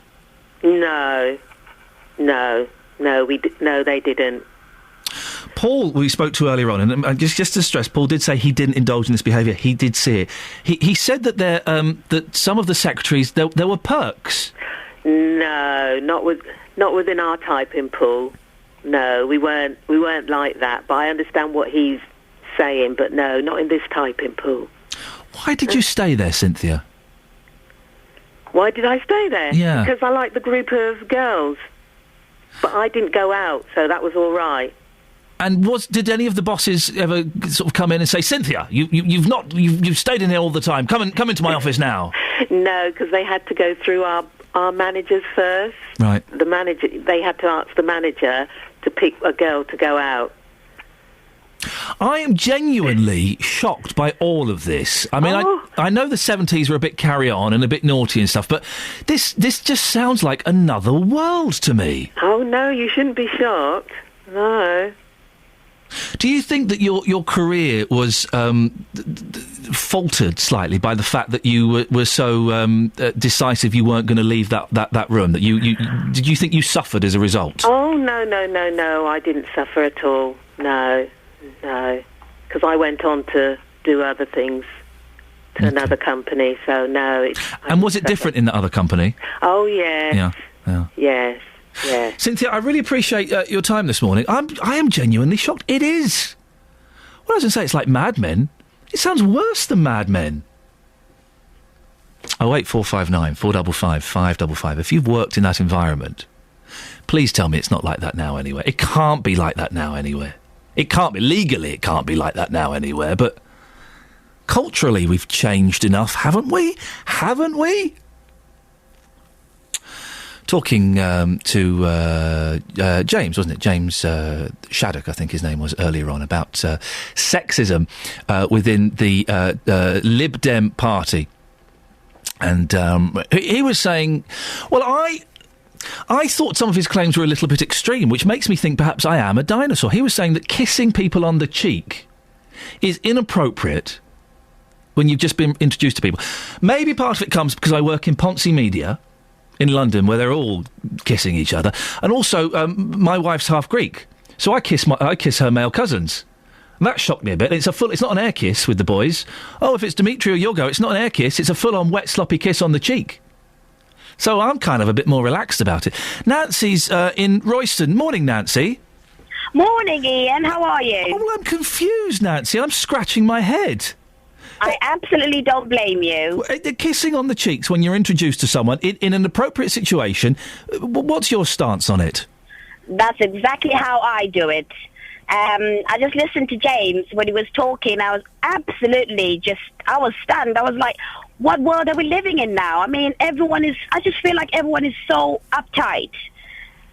I work with my colleagues, I meet new people. I'm happy, people of the opposite sex, men saying, hello, love. I absolutely love that. And I think it just makes me smile and makes the conversation go a bit more. Nancy, I absolutely love it. You don't need to go into specifics. Roughly, how old are you?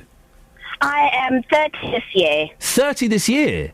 I'm turning 30 in November, Oh, well, Ian. Congratulations. It's all downhill from there. But I can legitimately call you a young person. Yes, I think so. Where would you draw the line, though, Nancy? I mean, an arm around the shoulder, a pat on the bottom? I would draw the line with a pat on the bottom. I really would.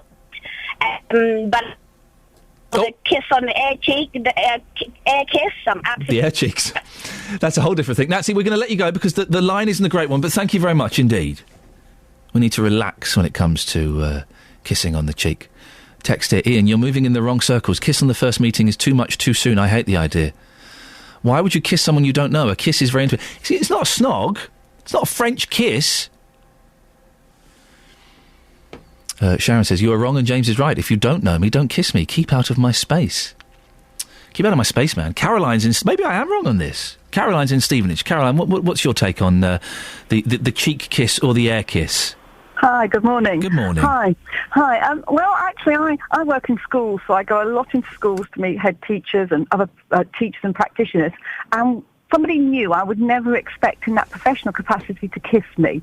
And that's a sort of difference I feel it is. I think if I was meeting a friend or friends of friends who I don't know, then I'd happily go for a kiss. Yeah. Because it's in a personal, family situation. But in that unknown, if I'd never met people in my professional capacity, I would never go to kiss someone. I expect to shake their hand when I walked in to meet a head teacher or somebody in school. I think with head teachers, yes, that makes sense. Maybe it's because I'm coming from two different worlds. I'm coming from a world where my wife is half Greek and it's continental, and we kiss all the time over there. And also this ridiculous media world where it's all airy-fairy and, oh, my darling, it's all that kind of nonsense goes on.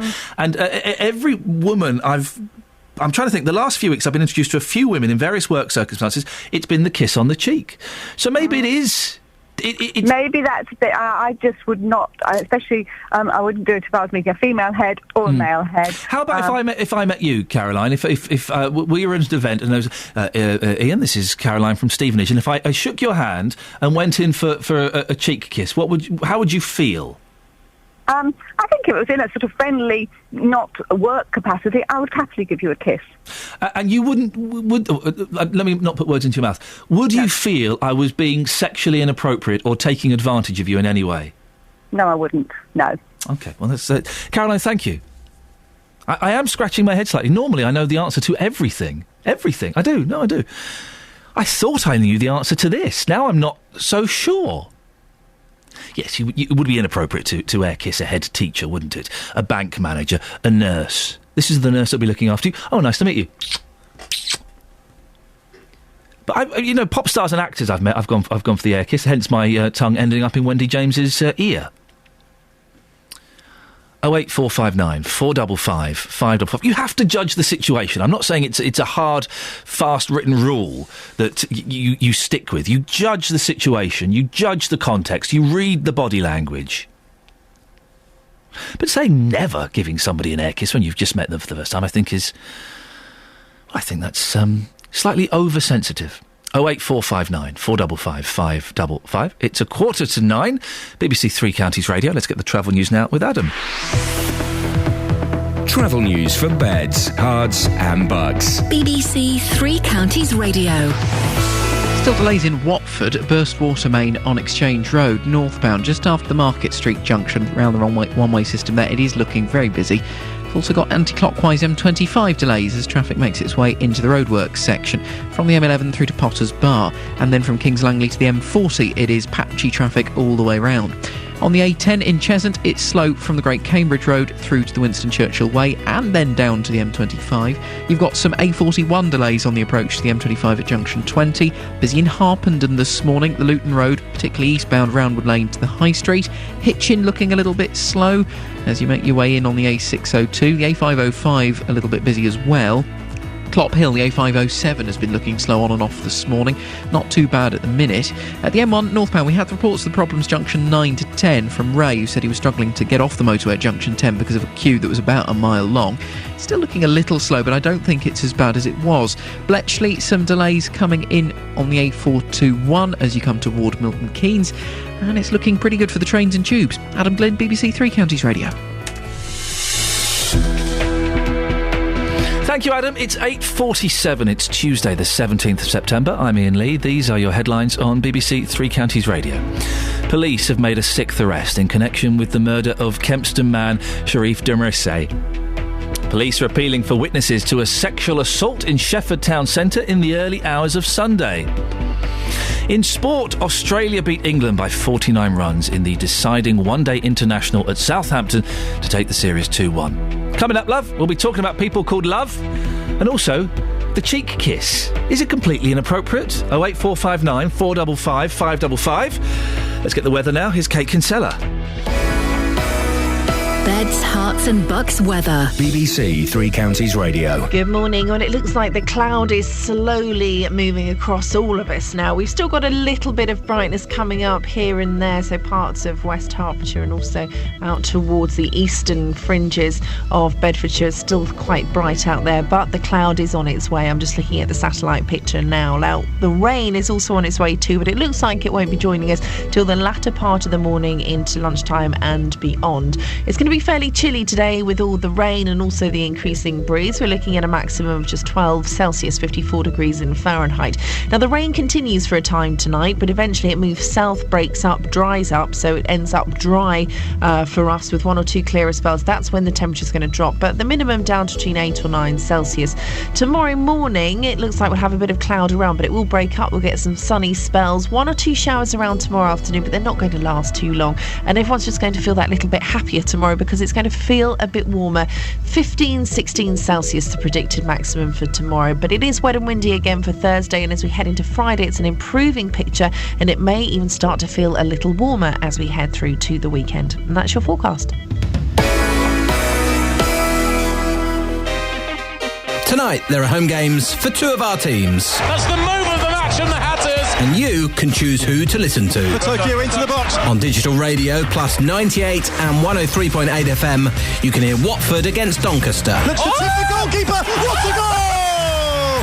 From Christian Batokio! Or listen to Luton versus Dartford online on medium wave 95.5 and 104.5 FM. Andre Gray equalises with a stunning strike. Three Counties Sport, tonight from 7 on BBC Three Counties Radio. Those men love sport too much. I really think they need to indulge in a little bit of meditation, relaxation, calm down, and just chillax. Chillax is up there with guesstimate. I love made-up words where it's just been, hey, let's put 2 words together, shall we, guys, and see what we come up with. We've come up with chillax, and we've come up with guesstimate. Quickly, let's have a look at some of your Facebook comments on Russell Brand. Why do you find him sexy? What's so sexy about Russell Brand? Sheila says, I've got no idea. Natasha says, Russell Brand is to comedy as Robbie Williams is to music, an overpaid redcoat. He's basically a smiling assassin. Everything your mum warned you to stay away from, but it would take one Sunday dinner invitation and she would be in the palm of his hand. The lovable rogue. That's what does it. Victoria says, no, just no. Lisa, Lisa, you've gone all dreamy for him. Isn't it funny how some of you just go a bit dreamy? Hang on a second, I've just lost you. Hang on, where are you? Lisa. He's a wordsmith, roughly eloquent, a charmer, a beautiful train wreck, very manipulative in the art of bombardment of words, which I think those situations give him a legal high. Well, somebody else who fits that description is Justin Daly. Good morning, Justin Daly. Hello, Ian. Good morning. How are you, boss? I'm confused, Justin. What are you confused about? The air kiss. The air kiss? Yeah, do you do the air kiss? Why on earth would I do the air kiss? It's ridiculous. Sorry? Why would I do the air kiss? Well, the air kiss, if you meet somebody, you're introduced to somebody. If you're introduced to Wendy James, as I was, you go for the air kiss. No, just kiss them. Where? On the cheek. OK, all right, so fine, you'd go for the cheek kiss then? Yeah, of course I would. You don't go for the lips straight away, do you? No, After a few drinks, maybe. Calm down, back away from that. I was linking the air kiss in with the cheek kiss. Yeah. You don't see a problem with the cheek kiss? No. You sexist, outdated pig. But why is that a problem? You're just being nice. With someone you don't know. But I don't get this. I don't get this. If you randomly go up to somebody in the street and you kiss them, obviously that's going to be offensive. But if you're meeting somebody for the first time, yes, why not? You're just being friendly. OK, I introduce you to my wife. We're at a BBC Three Counties Christmas function. She and I would never go. But I say, Justin, this is my wife, Fandango. Fandango, this is my colleague, Justin Dealey. Would you go in for a cheek kiss then? I would take her hand, kiss her hand, and then kiss her on the cheek. The hand kiss? Yes. How many kisses on the cheek? 1 or 2? Probably just two. OK. James Shaddock, who's formed a campaign group against harassment, thinks that we are out of date. Oh, come on, for goodness sake. You know, in this country, there's so many things that you're not supposed to do. It's It's just getting ridiculous. If you meet somebody for the first time, you shake their hand, you give them a kiss. What on earth is wrong with that? If you kiss somebody and then grab their backside, clearly that's an issue. But if you're giving somebody a kiss, I can't see what the issue is. No, I'm struggling with this. Again, we do kind of work in media circles, and you meet a lot of pop stars, and maybe, I don't know, it's confusing. The reason we're talking about this is because St Albans councillor Chris White says that sexism and sexual harassment is a cultural problem within the Lib Dem party. I'm getting very confused by things. Chris White, Justin, has suggested that some words are no longer acceptable. Have a quick listen to this. With love, for instance, is something which is no longer tolerated, whereas 30 years ago it could be appropriate from a senior man to a junior woman. OK, so he was saying there, you may have missed the beginning, he was saying there that the word love is no longer appropriate. Well, you've been out asking people, you're chuckling, I'm guessing you don't have a problem with it, do you? No, I mean, I don't often use it, I'll be honest with you. But I think a lot worse in the office. But in a friendly way. I don't think to call anybody love is offensive. As I said, all right, girls, get us a cough with 2 shugs. But then again, they go and get it for me, don't they? You see, it works. It works. Yes, they do. So, yeah, I've been talking to ladies in Luton this morning, asking them if they find that term love offensive. Here's what they had to say. Here are the ladies in Luton. No, I love it. You love it? Yeah, because I like calling people hello love, hello darling. It's such a nice word that in the morning when someone tells me like that, I'll feel, I'm blessed, this is my lovely day. I mean, some women do find it very offensive. Can you understand why? I can't understand why. I don't even know why, because I don't find it that it's something that someone can get annoyed with. No, I love it. Do these people need to get a life? They need to get a life. They have something. There's something wrong, maybe, if you're annoyed with that word. We like you, love. Thank you very much. Thank you, my darling. It depends on the tone and the circumstances. If you're in a London market, or even St Albans market, they say, morning, love, want to buy some tomatoes. If it was done by someone who says, morning, love, as if you were a problem, I would be very unhappy. If somebody called you love, would you find that offensive? Unless it was my partner. So unless it was your partner, you would? Yeah. Why would you find it offensive? I don't know. You just don't like it? No, or any other thing like duck. Angela, where are you off to today? You're looking all pretty nice. I'm going to a meeting in Milton Keynes. Fantastic. Well, have a good meeting. If I was to say morning love, would you find that offensive? No, would you come after me and hit me? No, I'd smile at you and say hello. I think it's friendly. I think it's just a greeting that we use in the UK, and it's fine. Why should you be offended? I think some women are pushing it to the point now where it's almost impossible for a man, or even women actually sometimes, to do right from wrong. And just lastly, Iain spoke to a guest around 30 minutes ago who said that when you meet somebody for the first time, it's inappropriate to give them a hug. You're going to a meeting in Milton Keynes. If you meet somebody for the first time and they give you a hug, would you find that uncomfortable? No, I wouldn't, but I work for a big Austrian group where kissing on the cheeks, because I work with a lot of foreigners, is quite normal. So you get used to it. I do know some of my younger female colleagues sort of back off against the wall going, oh, don't touch me, because they read too much in Cosmopolitan and things like that about how you're supposed to act. But it's just friendly. But it's just friendly, and it's how you interpret it. If I want to see it as threatening behaviour, then I think that says more about me than the person who's doing it to me. The first time I met my wife's Greek family, Justin, big Greek fellas, Yorgo and Dimitri, and you start with a handshake, they then put their arm forward to bring you to them. It's a big man hug, and it's a kiss on the cheek, and it's not just a peck, it's a wet, sloppy kiss on both cheeks. And I still have to do it with her brother, and it's still part of me thinks, oh, this is odd, but it's kind of quite nice. Yeah, do you know what? I was thinking that earlier on, because obviously in this country, men don't do it that often. Why don't we get a campaign going? Because I can see where you're coming from. That's actually quite a nice thing. It's quite endearing. The kissing campaign. Yes. I'm in. Yeah. We've got an email from Lisa. Morning, Iain. This whole kissing strangers thing, I'm not a fan of. I came into the studio last year. You didn't lunge, nor did I get a kiss on the cheek. I got a big boy's handshake. Well, OK. Must have been an unusual day for you. And she goes on to say, sexually inappropriateness in the 70s, I think that went way into the 80s. I know. I was very proud of the put-down comment at the age of 19. I walked into an office doing the coffee round to find the marketing manager flashing, and I greeted him with the lewd, and it was greeted with a lewd comment. My response was, I'm fed up, not hard up. Look, the boss was flashing in the office. Hey, come on in. I think if we're to get real here, I think a lot of people think these problems have gone away. Yeah. They are still very much there, and, I do feel for ladies, because I often hear the stories. No, hang on, I do. I do. Ladies and gentlemen, Justin, can we get that clip, please? Justin Dealey saying, I do feel for ladies. I do, because if you're working for a company and you're really enjoying that job and you've got a boss who let's say is a bit naughty, yes, and he's doing things like that, if you go and say something, the chances are that you may actually lose your job. But I think those bosses now, hopefully, a lot less than what they were in the 70s or the 80s. Well, listen, if our boss flashed us here at BBC Three Counties Radio, I would certainly be writing a strong report about her behaviour and how I found it inappropriate. Okay, let's get this kissing campaign up and running, Justin. We need to get a picture of us on the Facebook kissing. Yep, let's do it. On the cheeks. And maybe one day this week or next week we'll send you out into the streets of Luton kissing people and hugging people. We could even have a theme tune, Kissing with Confidence. Yeah, let's do it. Yeah, it's not your silly music show on a Saturday, Just. Silly? Sorry, did I say that word out loud? It's not your music show on a Saturday. What, the highly successful music show on a Saturday that you want to be part of, is that right? Yes, that's the one. Justin, can I pick a song every week on your show? Wasn't that the conversation last week? You weren't going to tell them that. Sorry. Ta-ta. One final text on kissing. Iain, you are wrong, and James is right. Or one more on sexism, actually. At work in a business environment, the cheek-to-cheek kiss is totally inappropriate and unprofessional. Well, maybe I have got it wrong. Travel news for beds, cards and bugs. BBC Three Counties Radio.